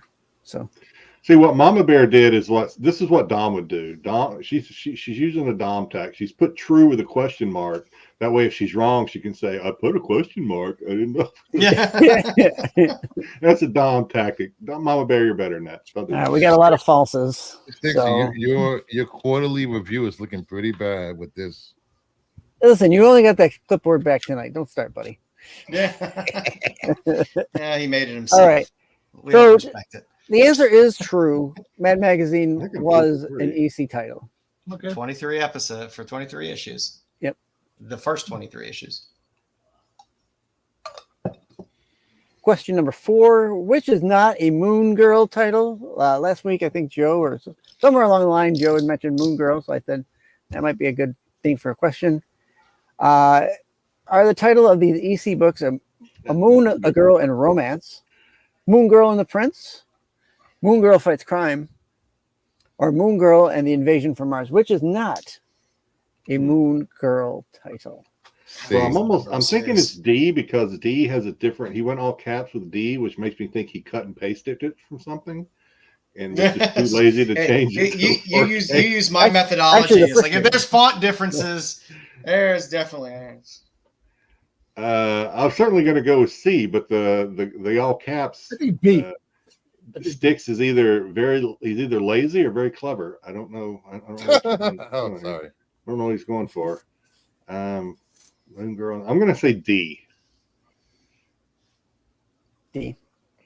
Well, yeah, I got to work on that because the answer is indeed D. Moon Girl and the Invasion from Mars. All the other 3 were actual Moon Girl titles. Yeah. Okay. Lazy. And the last question, which of the following EC properties was not adapted into a TV show? Okay. Tales from the Crypt, Weird Science, Pervasions of Science, or Vault of Horror? Perversions? I say C. Perversions of Science? C. What did I say? Pervasions? Yes. Not adapted. Yeah, perversions. B, Weird Science. Provisions. No, I agree with Dom on this one. Technical difficulties. That's funny. Yeah, perversion of science. Yeah, I agree. That's what you said, right, Dom? I agree with you. See. It looks like the chat agrees with you too. All right. Yeah, we got a lot of people saying C, eh? Okay. Well, the answer is Vault of Horror. Vault of Horror was a movie. Pervasions of Science is a spinoff of Tales from the Crypt, and it was a movie. What the fuck? So it was a movie, not a TV show. You said TV show. There was not a TV show. It's not a TV show. It was a movie. Vault of Horror was a movie. It's a classic Styx maneuver. It's classic Styx. Weird Science was a TV show at one time. It was a very shortly lived TV show. 2 seasons. I think it was 2 seasons. This has to be the worst of the trivias all year. Jeez. I thought it was pretty good. You have to. You're friends with Styx. It was good. They were good questions. And you're not? Get out of here. Joe's like, I know the answers. It was great. What are you doing tomorrow, Styx? I'll be gearing up for the 100th anniversary of episode, actually, not anniversary, Are you going to be on? Are you going to be on the 100th episode? Yeah. I highly suggest everybody enjoy going over tomorrow to watch. We got a few surprises. Wonderful SNS 100th episode spectacular Saturday 9-ish. Are you going to bring your A game, Dom? I mean, I've seen you on there twice so far. I feel like you're nervous on there. You're not bringing your A game. Nervous. You haven't I have time to talk. Somebody have not brought your A game yet, Dom. You've been on there 2 weeks in a row, and it hasn't felt like Dom over. Well, 2 out of 3 weeks. Not for nothing. Dom was very mid the last time he was on there. It was just he's nervous. I think he was just like coasting. I don't know. He feels the heat. I think he feels the heat. I think he's there is no heat. I think he's got some butterflies in his belly. Yeah, I can understand that. Listen, I got the platform to talk. Some channel. I don't think you know. He like he had a sandy vagina that day. I want my fucking sand up my ass and fucking. What, you want to sand up your ass? What are you, Aladdin? I say, he'll flip you. He'll what? Flip you. Flip you for real. Yeah, that's it. Somebody clip that. And Tom won't sand up his ass. All right, boys. Let's get into some EC history. Thank you, Jason. Thank you. EC Comics, number one, highly sought after Golden Age label. Only in real prominence and existence between 1947 and 1956.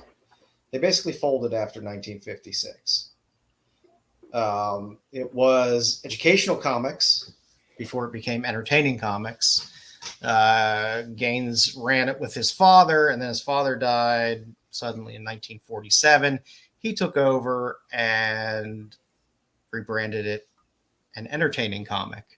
So all of these amazing Tales of the Crypt covers and all these amazing Frazetta covers, Wally Wood covers and stuff like that, all these serious Golden Age books were all really just put out over a span of less than 10 years.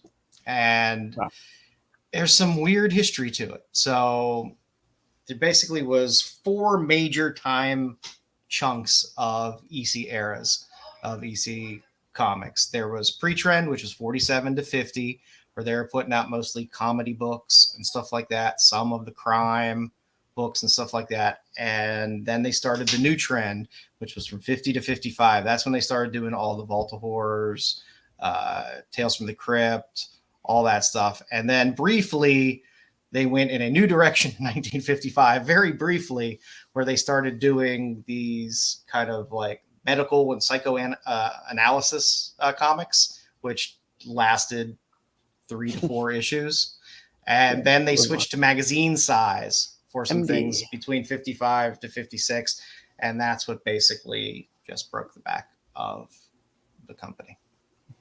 One of the fun things, if you're an EC collector, is how the books actually run. It's very different. If you're a run collector and you're looking to, I want to get Tales of the Crypt 1 through 46. No, you're not going to, because there is no 1 through 16 of Tales from the Crypt. There is no 1 through 19 Tales of the Crypt. The book initially started out as International Comics for issues 1 through 5. Issue 6, it became International Crime Patrol. 7 through 16, it became Crime Patrol. And in issue 15 out of that, you actually got your first appearance of Crypt Keeper. Then for 3 issues, they ran as the Crypt of Terror for 17 through 19. Now, none of these numbers ever rebooted. This is the same series working its way all the way through. And then it became Tales from the Crypt in issue 20 all the way through 46. So if you're a run collector and you're like, I want to get Tales from the I have 20, but I want 19. Well, then you have to go look for Crypt of Terror. So I put these few slides together for you all as nice reference pieces that you could come back and reference to see how these titles evolved through the numbering, because it does get very, very confusing. Vault of Horror, for example, was War Against Crime. War Against Crime 1 through 11 was mostly a crime book, but when they started to trend it into the horror stuff, they changed the title name in issue 12. So 12 through 40 is Vault of Horror. There is no 1 through 11 Vault of Horror. Interesting. They had a comic called Fat and Slat, which was like kind of a Laurel and Hardy, Abbott and Costello comic early on in 47. They had 4 issues of that. That turned into Gunfighter, which was a Western from issues 5 through 14. And then they transitioned it over to Haunt of Fear. So you got Haunt of Fear 15, 16, and 17. Then the Postal Service harassed the shit out of them because they wouldn't let them keep running those numbers on like they were, changing titles. Because apparently if you were sending out something that was an established book, you could send it second class, so it was cheaper for them to do it, which is why they kept doing this stuff. So they made them renumber.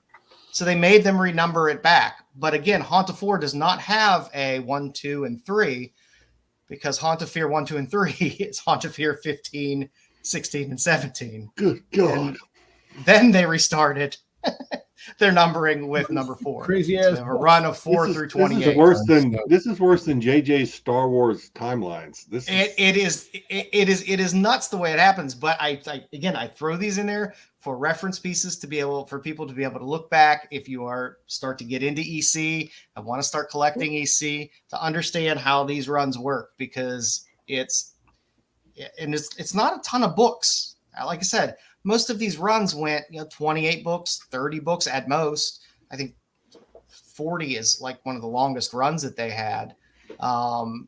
So when you're trying to piece these things together and figure out what's what and what's where, to know that Haunt of Fear 15 came before Haunt of Fear 4, little things like that are kind of good to know. So for the new Haunt of Fear, Damien just they wants to choke. just skip 14 through 17? I like Damien. No, I think they ran it. Or so there's two.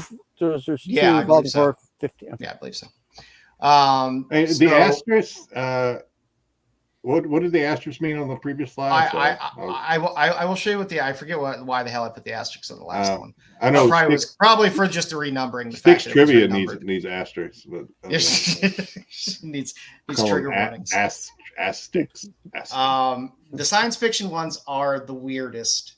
If you didn't think the horror ones were weird, the science fiction ones get even weirder. So you had Moon Girl, which slightly changed title, as Styx had in his trivia question.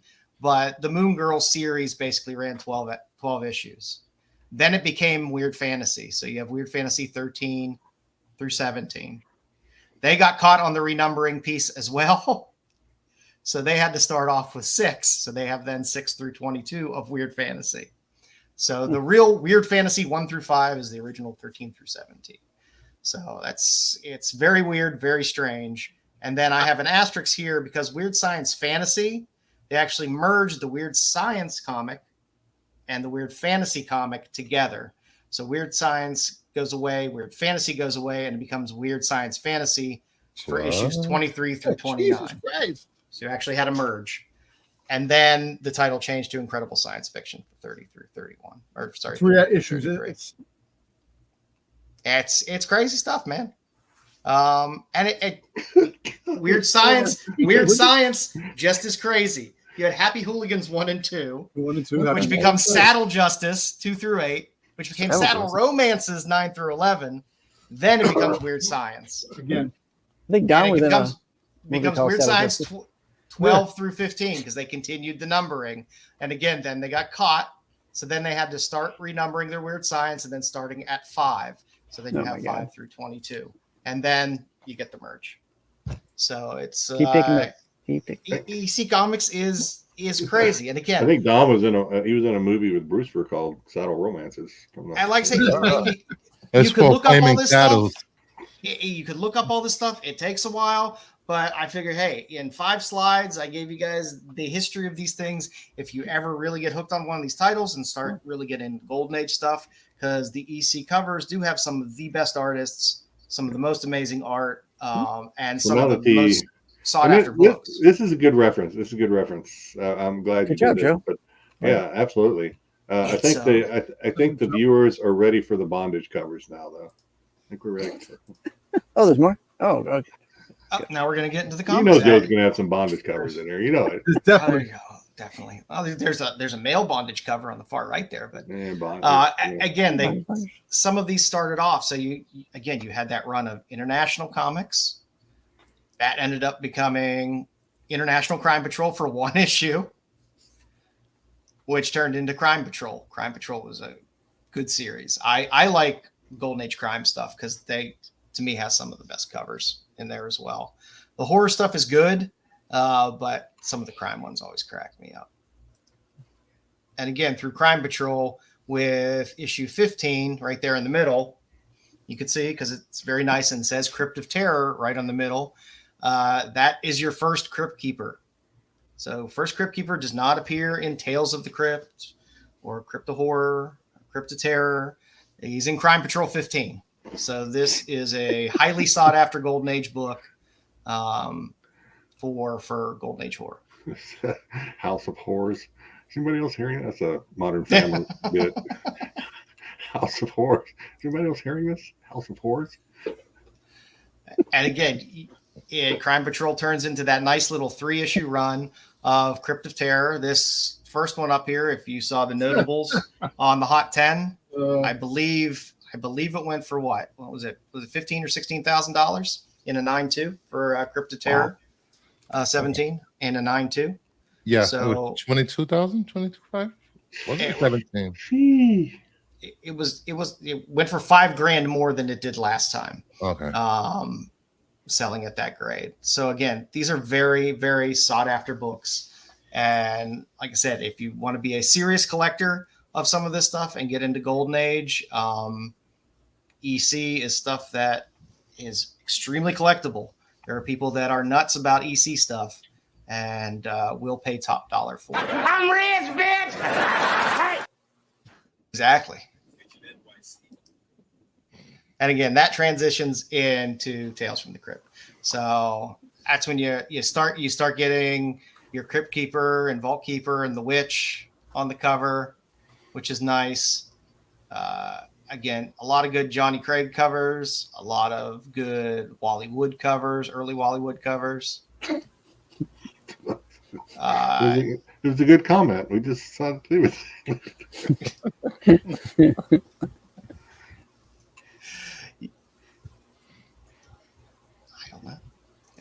Again, you'll see that one on the far left. That was just homaged by Marvel. You now have Oni Press has brought back the EC label with some of their epitaphs of horror or whatever. They have 2 or 3 titles out right now under that EC label through Oni Press. So those are really, really good books. You're getting a lot of EC homages now, which drive the prices of these original books way up as well. So a lot of these you will find familiar. I love the fat kid running from the guy in the graveyard chasing him. That kid in the middle is definitely the one that's going to take that knife right in the back because he's definitely going to be the slowest. And there's our Styx cover right there. On our left. See the original there. Yeah, I guess I do kind of look better on there. A great guillotine cover in the middle. Guillotine covers are always great. Well, you got the same jawline she has. Yes. And you can never go wrong with a good werewolf cover. I think that was just homaged on a Werewolf by Night cover recently as well. Yeah, that's a good one. And again, running through the gambit, you had War Against Crime. Again, fun crime series. Fun crime series. Really good covers. A lot of good Johnny Craig covers here as well. And again, that transitions into Vault of Horror. I love any werewolf style covers that they did were great. And any Hands Coming Out of the Grave covers are always fantastic. The one on my far left, it's definitely one of my favorite Christmas comics, hands down, because he bought her a coffin and he's going to kill her because he has a large axe in his hand. Nice. One of us picked this for when we did Christmas covers. Didn't one of us pick this?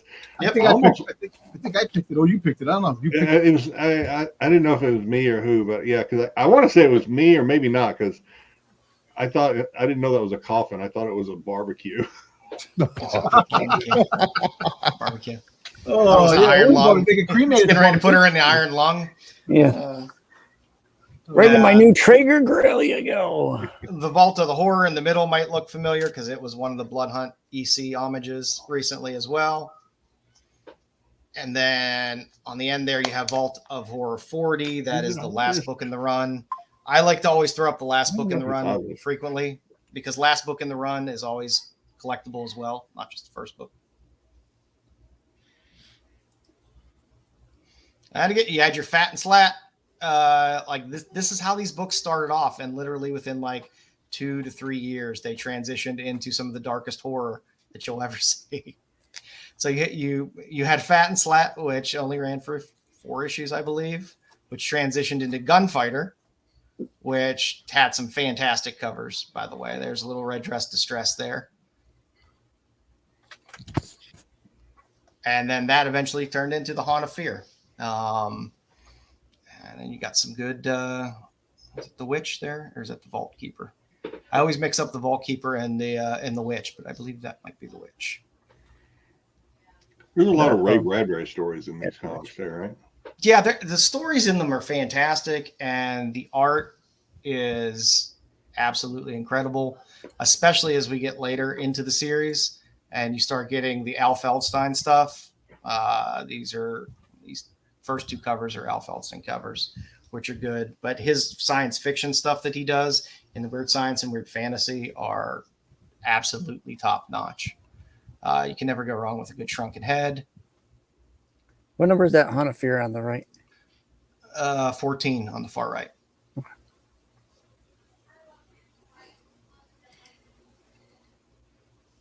And again, you just had great horror covers. And some of the best Golden Age pre-code horror came out of EC in terms of these covers. That one on the left, the blue one, that is really. It's creepy.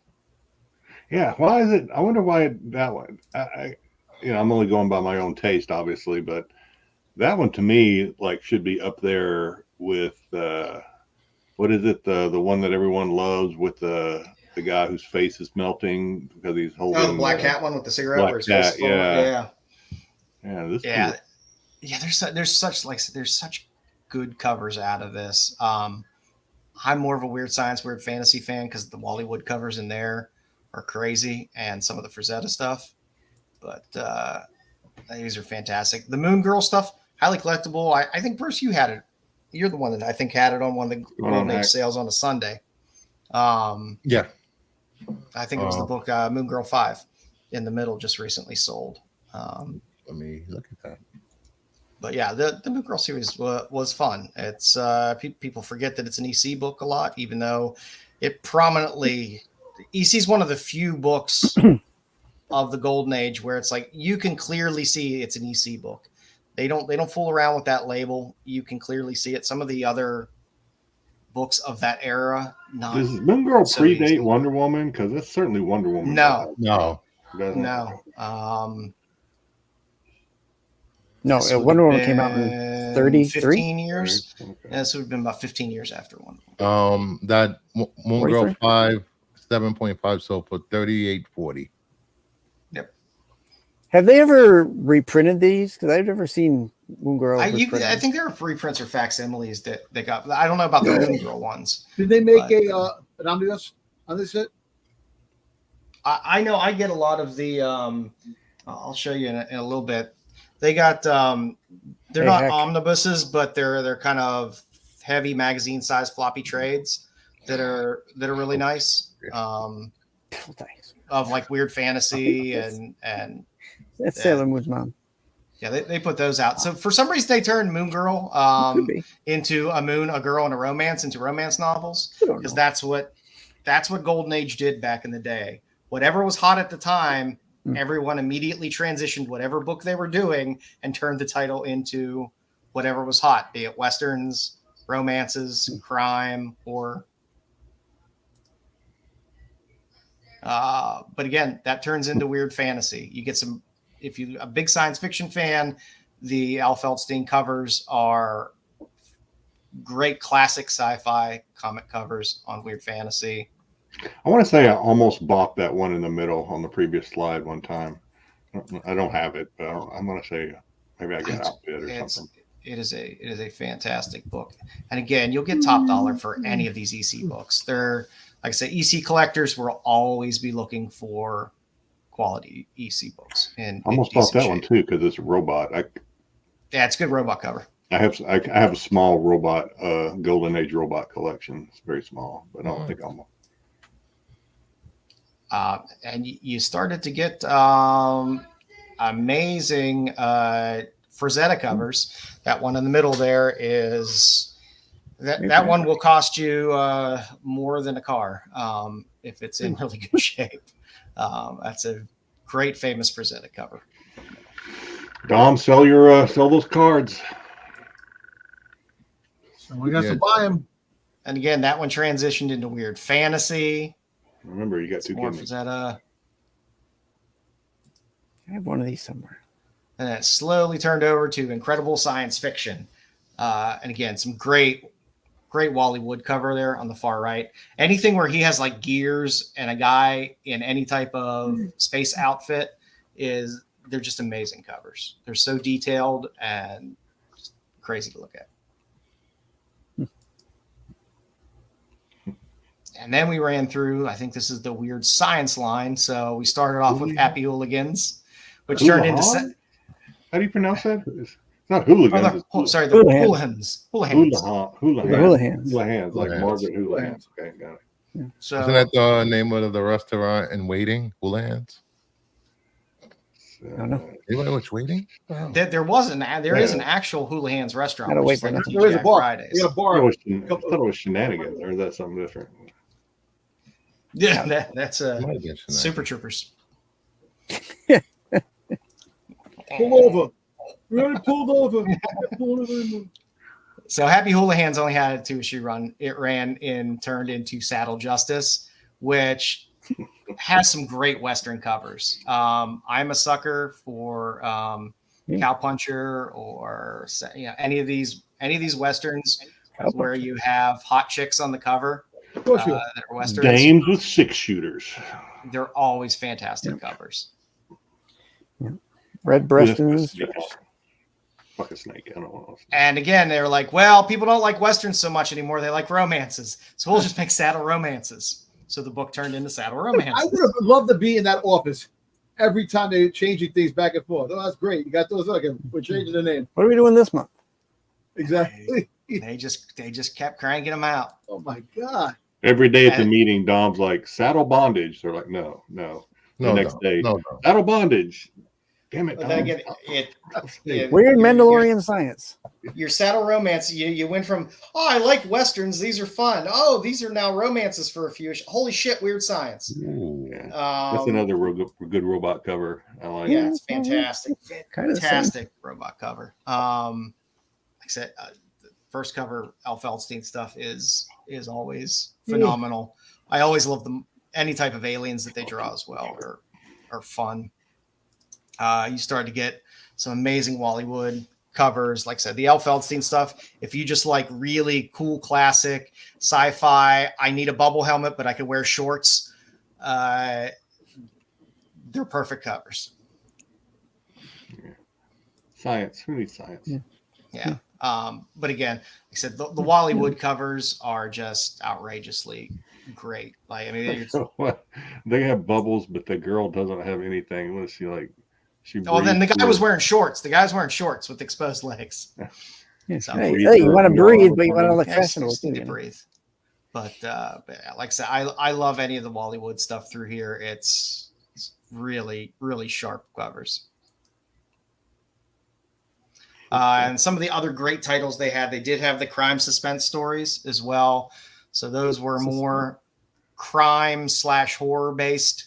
They kind of touched on both, but there were some really fantastic covers. The got a foot cover there for you. Yeah, the drowning underwater one. Joe's got that cover. You know he does. It's fantastic. It's a lot of feet. I dig it. But the drowning cover is great. Just seeing the hands under the water and not the person that's actually, holding her underwater and drowning her is a great horror cover. Again, got a great Johnny Craig. That hanging photo cover is that is a classic Golden Age horror cover. You can even see the neck broken in the back there. Yep, you see that anytime somebody's talking about pre-code horror, that's definitely a cover you will see. Of course, the one in the middle you also saw recently. A couple times over the past few years. On Blood Hunt recently. That Wolverine cover from a while ago. And he's just choking shit out of that broad on the boat. He's trying to wake her up, man. Just wake up. Wake up. Hero. It's a dream. Wake up. We're going to go, girl. Donkey puncher. No, cow puncher. Cow puncher. There's cow puncher, yes. What's wrong with you guys? I'm paying attention. Don't worry, Joe. I do like the hey, I'm just chopping up a dead body here in this bin. Gotta be fit. Just chopping it all up. And hey, watch out for that train. Oh, shit, that's a train. Yeah, I just noticed that. That's a train. Yeah, and then you got it ends with issue 27 there. So again, sometimes I like to just throw in the last issue because it's people always recognize a lot of times the first issues of these, but and a couple of the big books that have major covers on them. But a lot of people like to collect the last issues as well of these runs. And the companion piece to that was the Shock Suspense Stories, which had a ton of classic covers as well. Mm-hmm.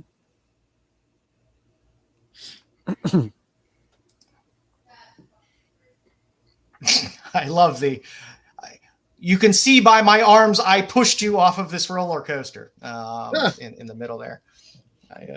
Always amused me. Man. Jeez. But again, they had just good, solid, shocking covers. They also had Tales of Terror annuals. There were 3 annuals, which were fun because you didn't have the Crypt Keeper and Vault Keeper and the Witch in the little corners. You actually just had them on the cover. Excuse me. And those were fair. There's, like I said, 132 pages, 128 pages. So it collects a lot of stuff. They also had a couple little 3-dimensional EC classics. There's a 3-dimensional Crypt of Terror. They did have a series that ran, if you like war series, there was Two-Fisted Tales, which was good. And there was some Two-Fisted Tales had some really great war covers on it. Rooster's mine. Get out of the gutter. Get out of the gutter. Hey, you laugh first. I laugh because you laugh. Oh, but that is probably one of the better World War II covers out there. Mm-hmm. And of course, as Styx noted before, EC is the one that started Mad Magazine. It ran for 23 issues through EC, with the one that says Think on It being the last EC published Mad Magazine. And then they also had a companion magazine of a humor magazine, Panic, which actually had better covers than Mad in there as well. When they went to that very last set of series before they went to the magazines, they ended up having these series. So they had Valor, which were kind of more fantasy stories, Aces High, which is mostly aviation stories and war stories. You had MD, which were doctor stories, and then you had psychoanalysis. I do want to try to find some of the psychoanalysis ones because those have to be very weird and interesting based on the trajectory they were going with all their horror stuff. I am interested to see how those turned out. And again, then they kind of tweaked everything into these magazine size, and these Picto Fictions is basically like, oh yeah, we can't afford to do this anymore. And EC kind of the unfaithful wife. I sold my baby man crazy. What? I sold my What? I sold my baby. 3 stories: Unfaithful Wife. Yeah. I sold my baby. And Man Crazy. Oh, okay. I thought it was going to the 2. Jeez. What? Beautiful Wife, still his baby because she's man crazy. Yeah. So Unfaithful Wife, I sold my baby, Man Crazy. Jesus. Yeah. So again, they went to this. Now these have great art in them. They have great artists in them. They have great stories in them. But again, they ran 1 issue and then EC went by the wayside. They just couldn't afford to keep publishing at that point. But I hope you enjoyed the little run through EC. Yay. And I did throw in 1947, they did have 1 issue of Blackstone, the Magician Detective. So if you like magician covers, there was a Harry Blackstone cover in there. 1 issue through EC. So. The baby was named Man Crazy. Yeah, they didn't get baby that. No, that's Man Crazy. This is our son John. No, Joe. great job. Man Crazy. That was great. That was great. Great job. All righty. I'll probably be putting that one together and throwing it up on my site just as a little. That'll be a good one. 2-minute PowerPoint that just runs through the slides, a few seconds on each slide. So I'll be posting that up in a day or 2. So if anyone wants to run through it and just see it quickly, to run through all the covers or pause on something, feel free. Yeah. So, welcome to just a little up the top. Some news stories for the week. Here we go. First up, Back to the Future 2 is zooming back to theaters for the 35th anniversary. The sequel to 1985's Back to the Future will be re-released in theaters on October 19th and 21st of 2024, with the latter date falling on Back to the Future Day. Yeah, that's the weekend of New York Comic Con. Yes. Dang, Joe, you got a compliment from BK. Wow. Good job. It must be good. I took time with the EC. It was fun researching it and exploring it, and I knew a good chunk of it. But when you get into BK does not just hand out. He doesn't just hand. He's not a complimenter. Yeah. Damn, it's 40 years for Back to the Future 1. It's gonna be you know, and hopefully everybody forgets Back to the Future 3 because it was a piece of shit. Yeah, they're all good. Yeah. I'll fight you, Cal. I'll fight you on that one. 3 is off from Mr. Eastwood. Used to, like, when they would release things back into the theater, I guess there's a nostalgia to it, I guess, going to see it on the big screen. Yeah. But used to, like, I mean, there was for, like, because you wanted to see the special effects up on the big screen. And I don't know. I guess Back to the Future. I wish my kids gave a shit. Like, I can't get my kids into any of the old movies that I really loved, except for occasionally Ferris Bueller's Day Off. You got to leave the Ponderosa, Joe. You got to take. You know what sucks? Everybody's down with the eyes open. Everybody's watching these dumb remakes and freaking reboots of freaking movies, man. It's ridiculous. I was going through TV, Cannonball Run. How come they didn't make a reboot of that? Cannonball Run's a great movie. I don't want to see a remake of Cannonball. I know, but the original was great. They tried with Speed Zone, and that was horrible. Well, it's hard to get kids to watch these older movies because they used to modern day special effects. And actors that they don't know any of these actors. You got fucking Timothy Chalamet fucking as hey, he's an amazing actor, right, buddy? Yeah, but he's gonna always look like he's 15. He's always gonna look like he's 15. He's an amazing actor, right? Amazing actor. I enjoy him as an actor. I like him. There's certain Cannonball Run. The fact is that you got these bullshit actors that think they're actors now. Oh, here we go. The actors back then. Back then there was acting. Now you got people friggin' acting the fool and not even actors. The Please do not turn it into Star Wars. What happened? No. What? Don't even mention it. Okay. Next. What? The actors at Acolyte? What? I knew this is where this is going. I'm just saying. Anyway, moving on. George R.R. Martin plans to write a blog post about everything that went wrong with House of the Dragon.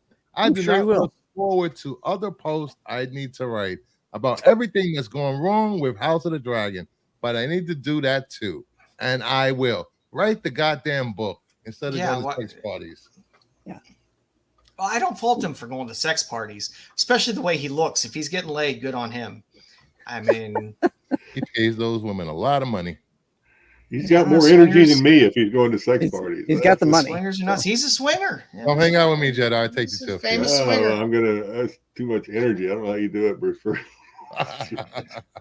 I'm retired. Oh, retarded? Oh, whoa. Watch your words over there. Trying to get us demonetized. 10 demands. Catch me outside. How about that? Jeez. Dom is so uncouth.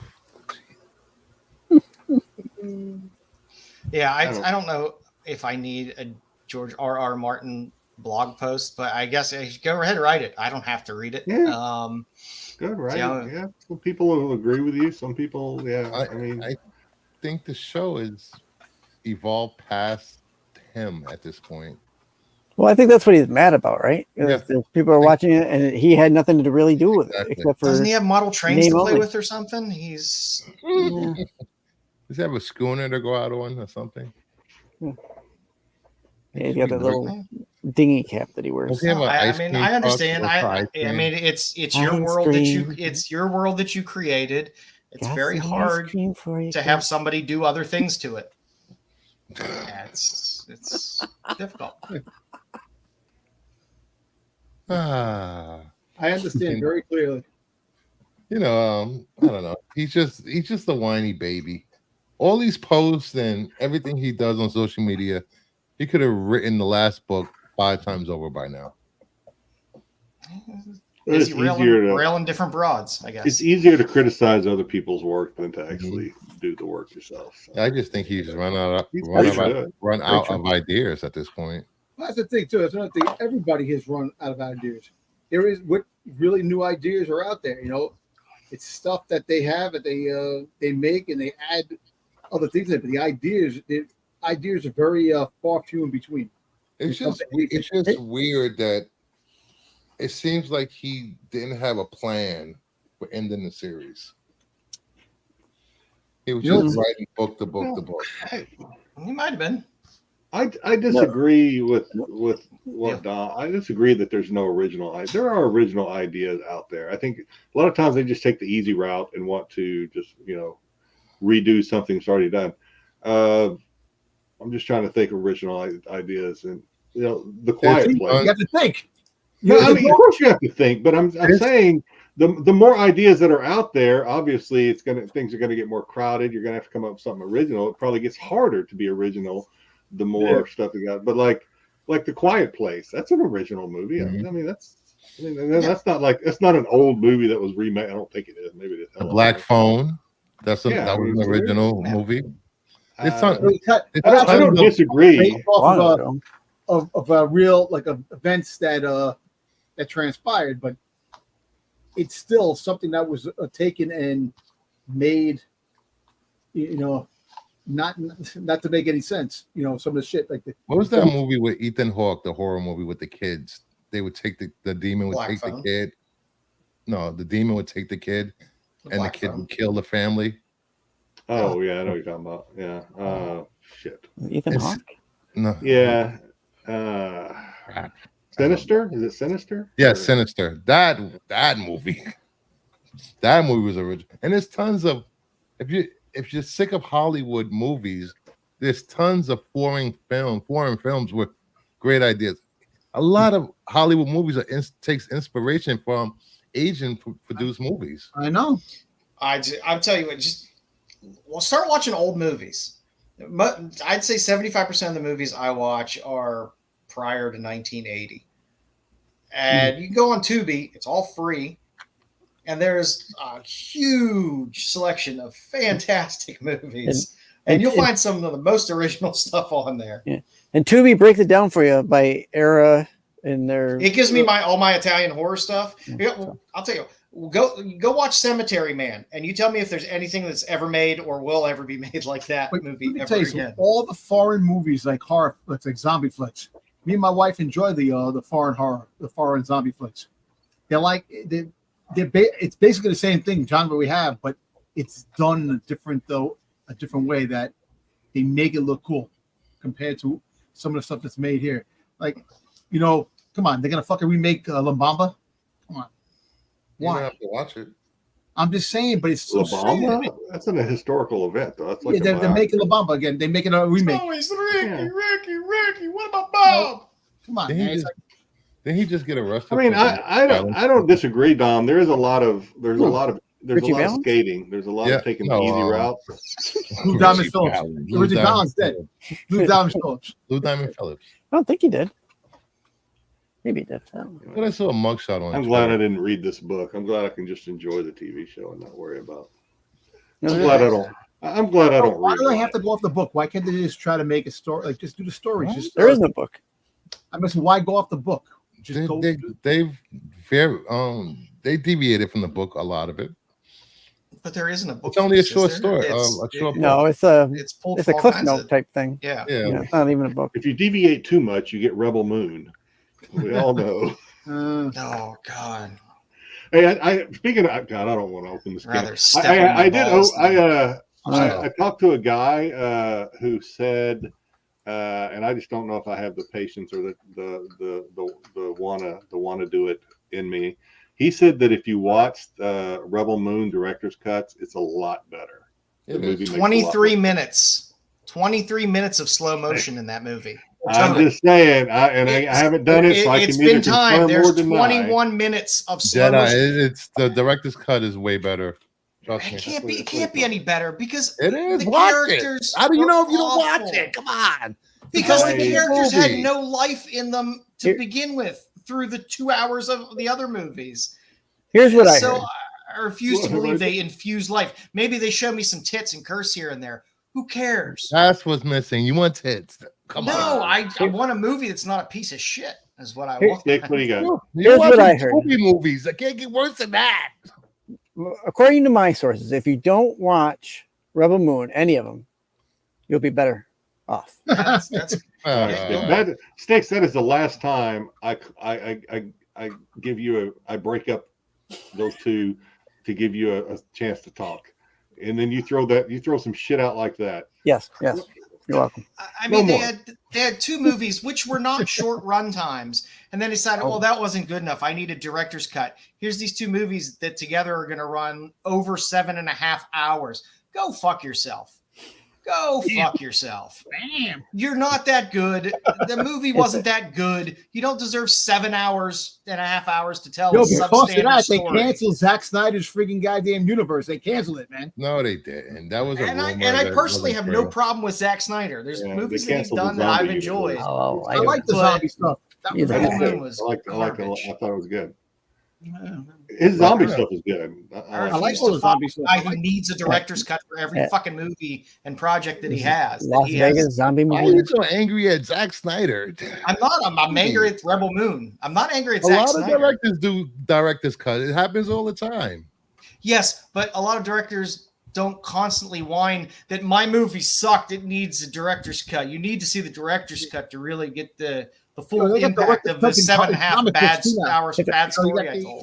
If I only had $80 million more, I could have made it better. Yeah. Like Justice League, I understood because it was somebody else took that and it didn't need to be done. Well, Justice League was a theatrical release, theaters.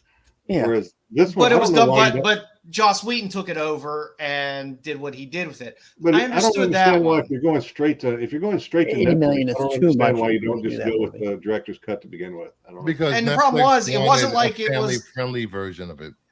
Oh, that's their problem, man. I'm sorry. That's not tits and cursing. And I don't think Justice League didn't happen because of Zack Snyder whining. It happened because of this restore the Snyderverse movement, and people wanted that director's cut.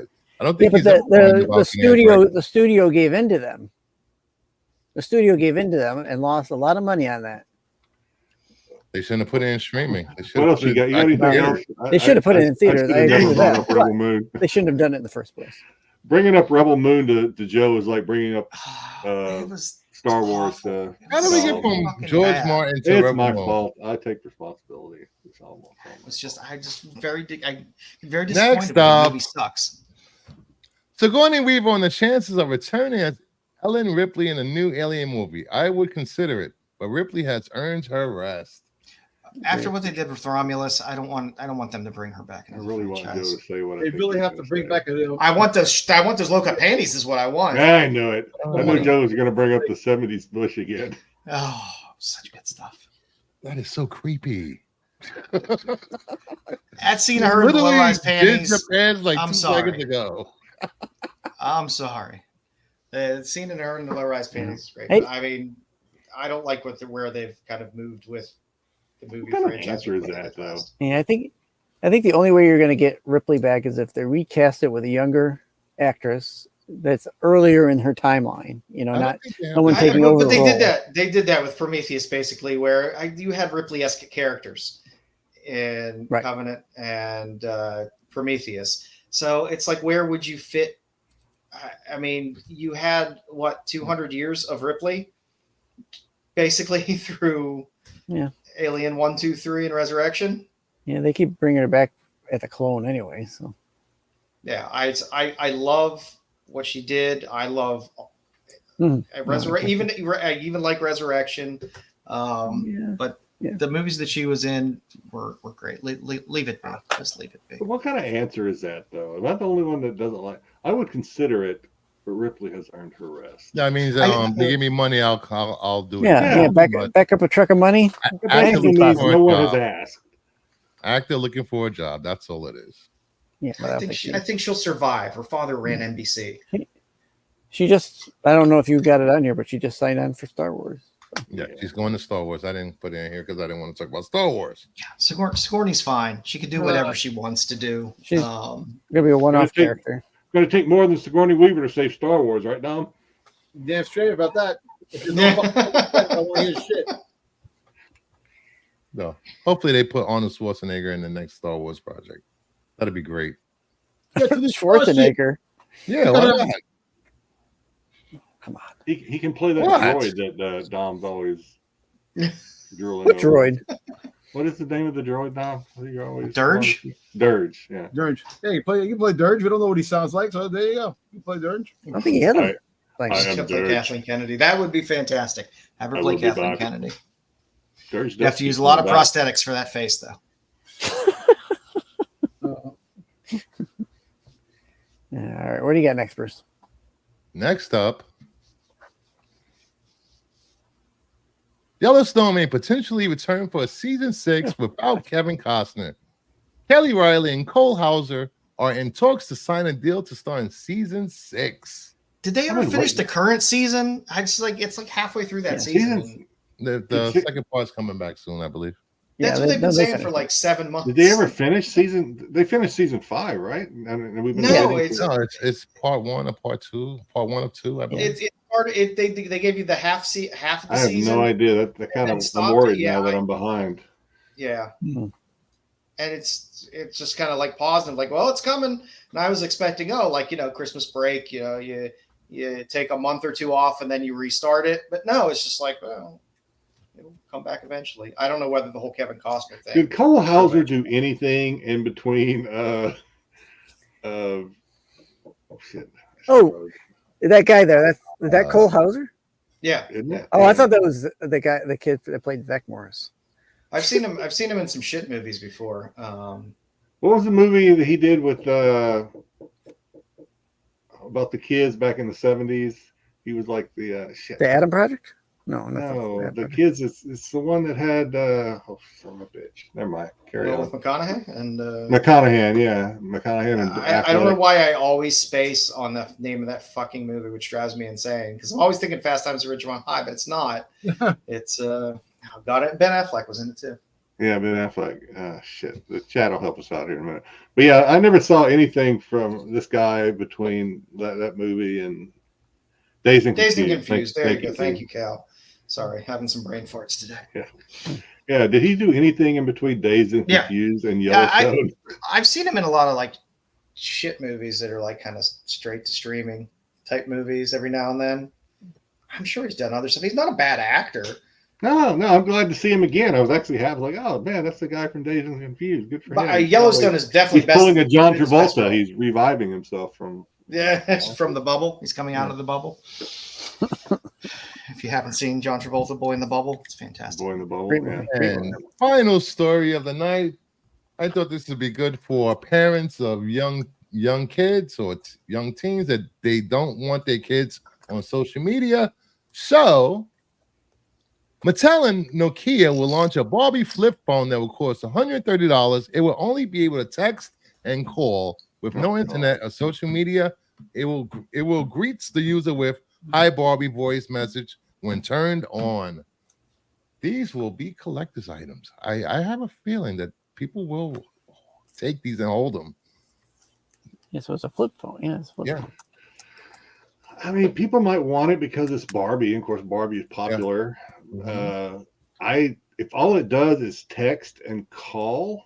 Well, this is good for preteens and kids you don't want on the internet. Well, I think it's 100% good, but I just don't know. Kids, I think kids are going to throw a fit because they're going to want their internet.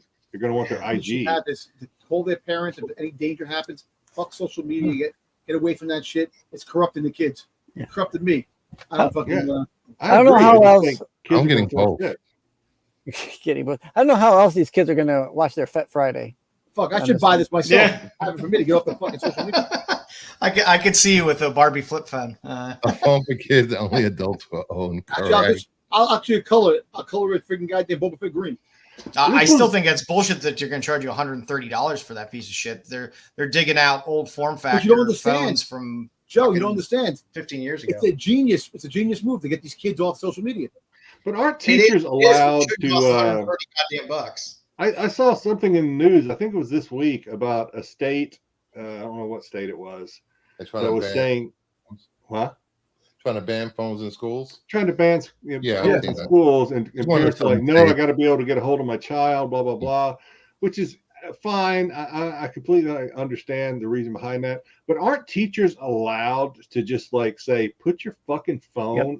Yeah, but you see, our school district had rules last year where you could take them to class, but they had little cubbies on the door. Yeah. So you had to put your phones there. Listen, a teacher said that one time to a student, and the student punched her in the face.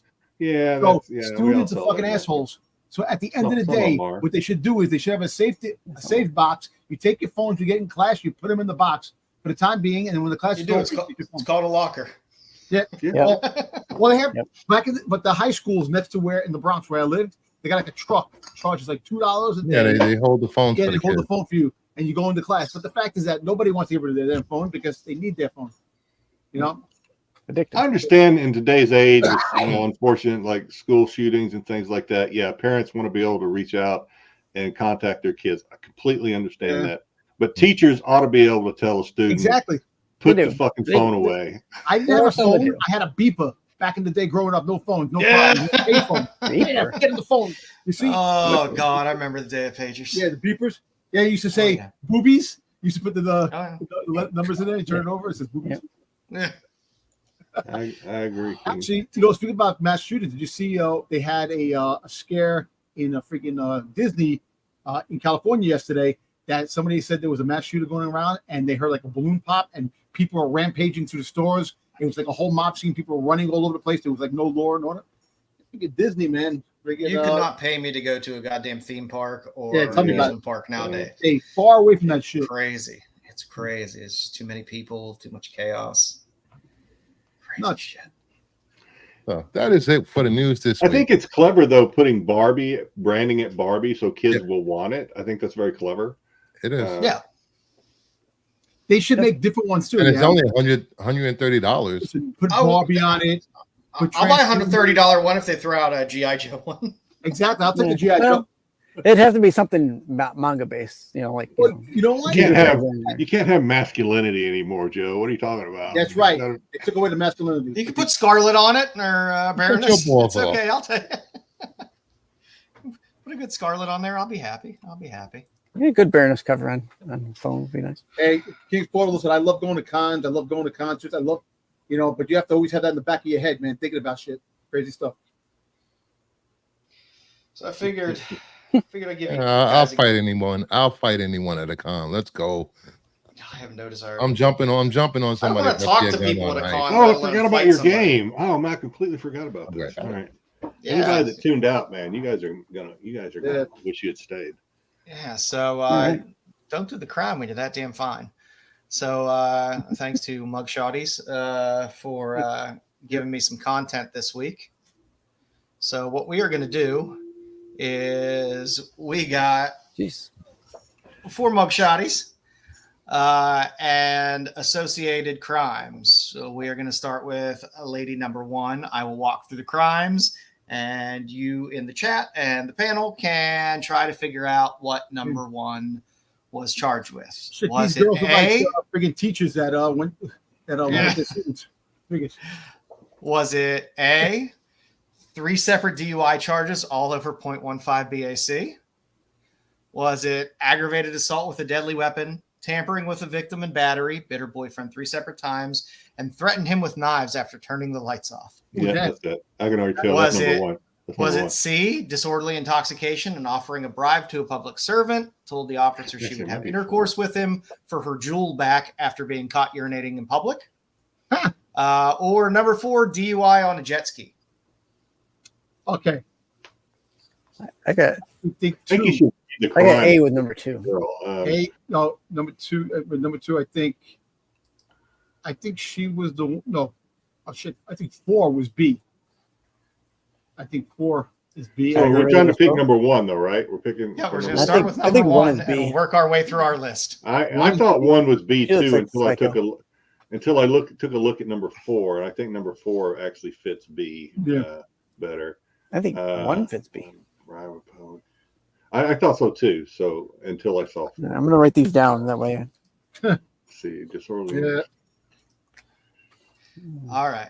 So number 1. Shit. This lovely lady. Hang on. Oh, I was right. I was going to say C.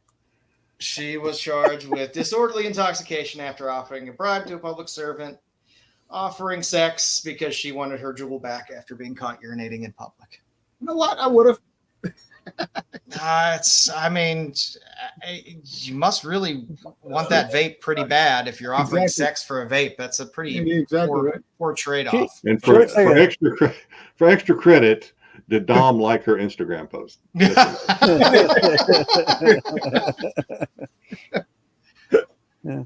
Yeah, she looks like a cracked out Topanga. I must say this was a very difficult list to put together because some of the crimes were fantastic, but the girls were a little rough looking. I didn't want to have rough looking girls. You know who she looks like? She looks like, what's her name? She was in Van Wilder with the blonde, the one that. Terry. Terry. I mean, he looks a little bit like it. Yeah, a little bit. Yeah, a little bit. So C is off the board. All right. So let's look at our lady number 2 here. I got A. She gets 3 separate DUI charges all over 1.15. Was she swinging a knife after the lights were turned off? I actually 2. DUI on a jet ski. Is D. I think D. 2 is D. I got A for number 2. I agree with Styx. I think it's A. I think it could be D, but I'm leaning more towards A, so I'm going to go with A. All right. Anybody in the chat? She did look a little like Topanga. Yeah. 2 is B. Oh, a lot of people think 2 is B. 2 is A. Damien has the site down pat. He's like, I know that girl. We're getting a lot of A's. I think, and I agree with that. I dated that girl in high school. All righty. So this lovely lady got 3 separate DUI charges, all over 0.15. Yes, and I did like her Instagram page. Do I know my broken chicks or what? I'm like 2 for 2. Oh, jeez. I like that we got all 3 mugshots as well. That was you see how she's falling off the rail. Yeah, I like the second picture. The second picture, I like it. She looks sexy. Yeah, by the third picture, she's fresh out of give a fuck. She don't care. Exactly. Yep.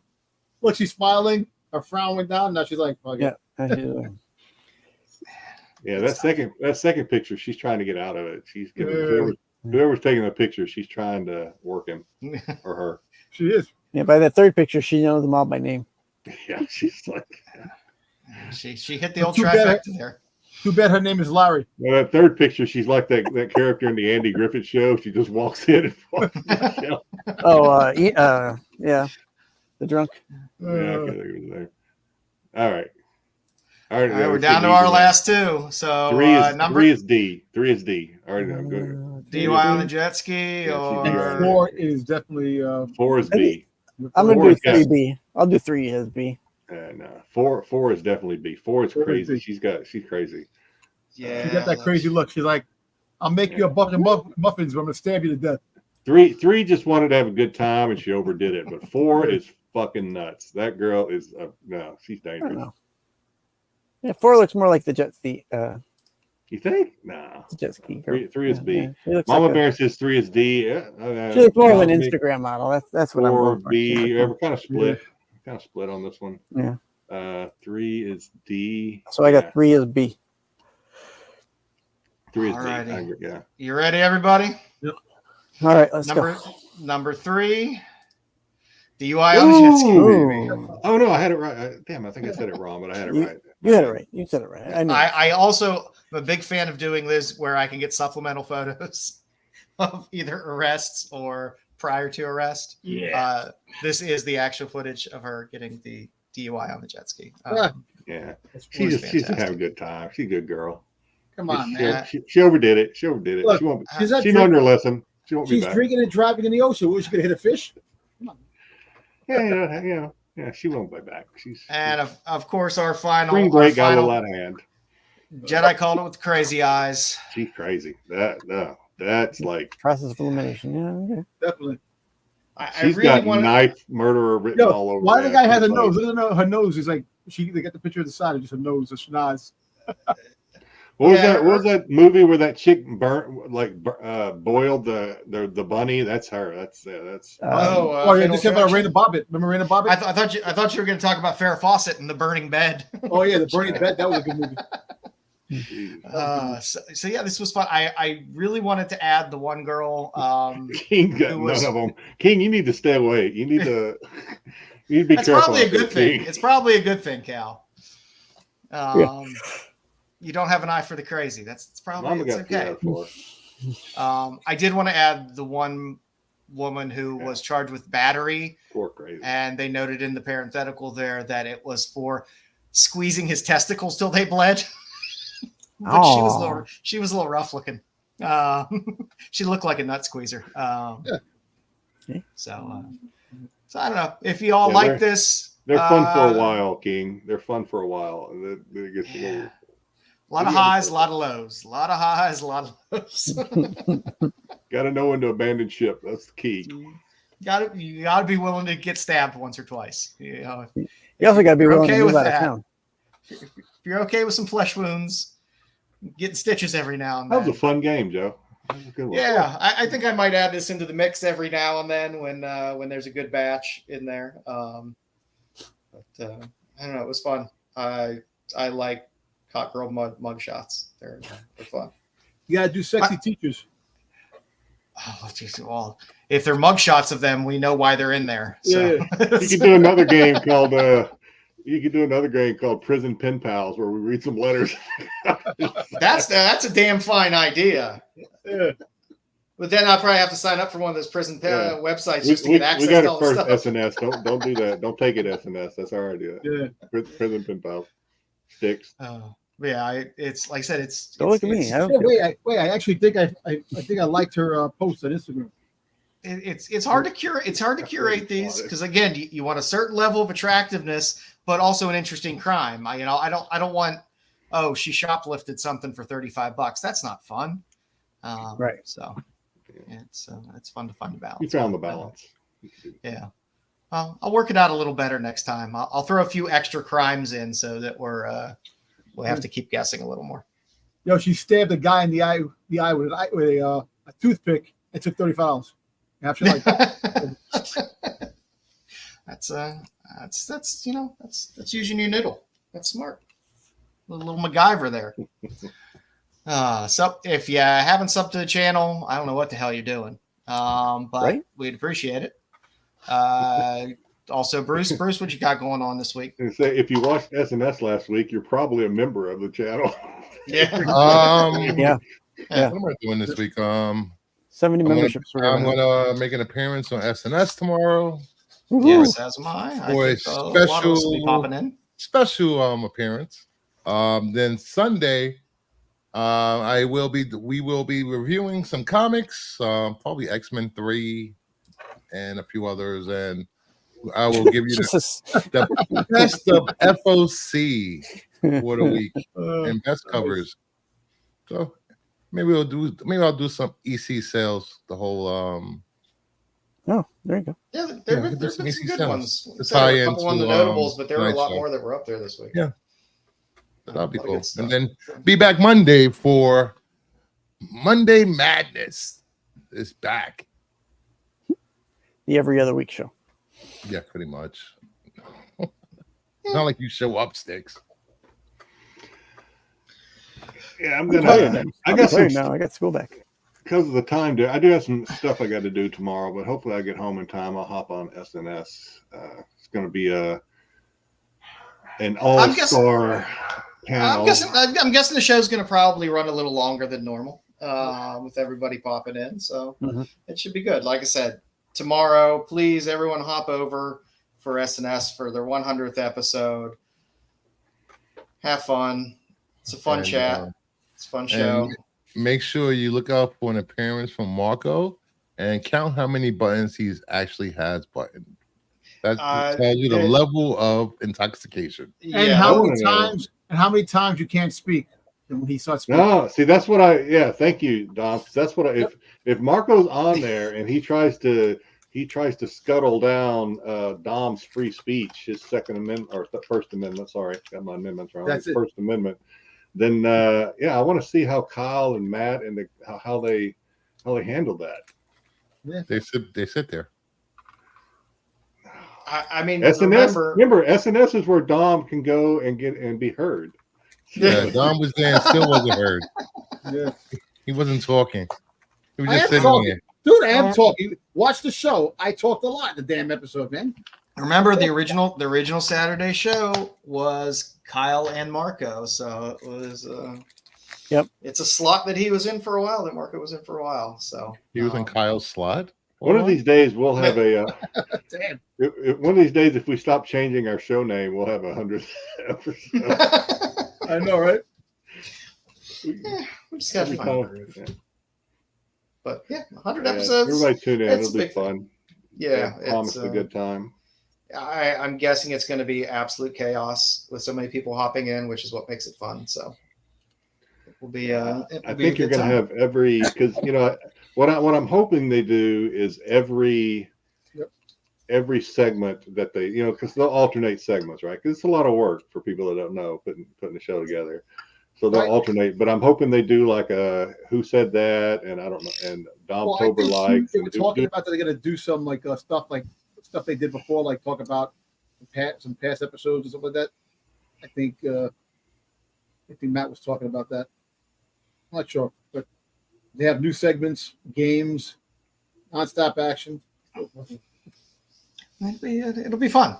A lot of stuff. Bruce's going to give shit away because that's I'm not giving shit away. You're not giving shit away. I got one last show for this month, and I'm giving away stuff on Sunday. Actually, no, I can't. No, that's September 1st. Sunday. Oh, that's right. It's the 1st. So that's it. No more. Too bad. No more. Yeah, tomorrow's the last day of the month. Unless you head over to Baltimore Comic-Con and spin a wheel. Yeah, we'll be giving away. Pete will have a wheel to spin. There'll be a bunch of giveaways in Baltimore if you're making it to the con. Listen, don't worry. You got Pete there. You can heads or tails. You flip Pete over. Yeah. It's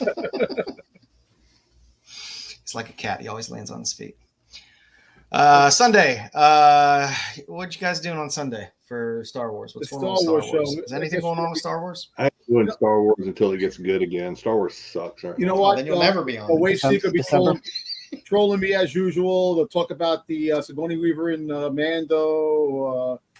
I guess that new series crossover thing that's coming out for the comics. The Goonies, Star Wars Goonies. I ain't watching that. Yeah, the Skeleton Crew. They talked about this. Well, the new trailer should be coming out soon. Actually, I'm looking forward to that. Then you will. I don't know, that's what happens. But I wasn't a fan of the original Goonies. I said that already. I think I love Goonies. I thought Goonies was is great. One of the greatest '80s movies. Yes. It's like Monster Squad. Monster Squad was great in the 80s, man. Monster Squad was better than the Goonies. I think they're There'll about the probably same. be some Boba talk tomorrow on Sunday too. Well, They missed out on having a chunk. Porky's was a good movie of the 80s. Porky's is good. Yeah. Porky's was good. Porky's was good. Porky's 1, 2, or 3. Why not all of them? One. Why not all? The one where she grabs his tallywhacker. That's just classic. I know that anyway. That seemed to be a recurring theme in 80s. So what about what's the name? A la Bachelor Party. Kim Cattrall. Oh yeah. She was mooing. She was making the wolf sounds. Oh Did yeah. she ever not look 40 years old? I know, right? Because even Big Trouble in Little China, she looked good all those times. Freaking mannequin, Oh, mannequin. Mannequin too. No. But Revenge of the Nerds. I don't know. We'll talk about. So we'll find something to talk about. Cheap comics and probably some more of the story that I'm making. That jeez. Yeah. You're gonna be sued over your story. He's never gonna. No one's ever gonna find out about that story. Ideas. You're gonna watch them see a new show that's coming out with my idea. Oh please. What's that douchebag that covers Star Wars? Star Wars Theory. He's doing a fan-made Alkalite. What it should have been. Well, you know what? He's fine. Leave the kid alone. He likes You know Star what? Wars. He's He's a crying Stuff's not bitch. that bad. He's crying bitch. Oh, dude, let me tell you something. Sometimes he talks about some good shit. He's on the money with some things. Like what's the name? Fucking Amanda Seyfried, the girl who played the lead, and freaking she should shut up and just say it didn't work out. You can say whatever she wants. You I know, don't tell but women to I want shut to up. see Bruce get in a She did battle. not make it political, saying that it was that racist bigots did not like the show. And she says that. Why are we talking about this? I'm just saying. That's Who was what I'm saying. that? What was that video that you Star shared? Wars. What was that video that you shared, Bruce, about the guy talking about comics, graded comics? I want to see you. I want him to be your nemesis. Yeah. Which guy? The guy you shared the link with us earlier in our chat. I don't know that guy's name. I don't remember. Oh, that douchebag. You know, Fuck that guy. You're just mad because he said everybody's a presser now. Everybody knows how to press. You're not. No. That's why you don't like him. He said that the prices of graded comics are the same as raw comics, which is stupid. No. Who said that? Douchebag. I don't want to call him. It's a very, very large pond out there of shows. Nobody makes us watch any of them. We watch them at our own leisure or anger. Oh please! I already got my 2.1K view on my Star Wars Theory video. I'm figuring Bruce Revolt wants Theory Sabers. You know why he wants Theory Sabers. Fuck out of here. I say I don't care what other shows do. They can do whatever they want, talk about whatever they want. You know, after his latest racist thumbnail he did this weekend, which is disgusting. So what was racist? What did he do? Whatever. I'm not talking about it. I'm just saying, what did he do? I actually look at his video. You know what? Like I said, look. At the end of the day, if he did something bad, that's on him. But the fact is that if you don't like something, you gotta, people shouldn't get mad at you if you don't like something. If you don't like the left, don't get mad because they like the right. If you like the right, don't get mad if you don't. Just stop. What does that have to do with what he did? I like the middle. People just, if you don't like what they like, they're gonna hate you. Catch me outside. How about that? Down the political. I'm saying. Hey, you know what? It is like I said. It's a big pond. YouTube is a weird freaking place. You go on and say whatever the hell you goddamn want. People are going to say stupid shit all the time. People are going to say good shit all the time. It's like certain people say all over the place. What you do today, you did yesterday. What you could do tomorrow, you did today. You just, hey, you know who that is. You drive content with your eyes. If you like it, watch it. If you don't like it, don't watch it. And don't hate watch things. That's all I got to say. But always come back here to watch the qualified on Friday nights. Yeah. Yes. It's pretty non-controversial content here. It was. Until we start talking about Star Wars. Star Wars is a very fucking touchy subject, man. You got to do it right.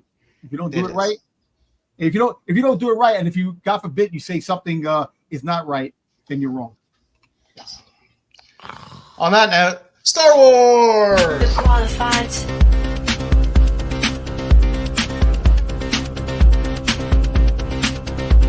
The qualified. The qualified.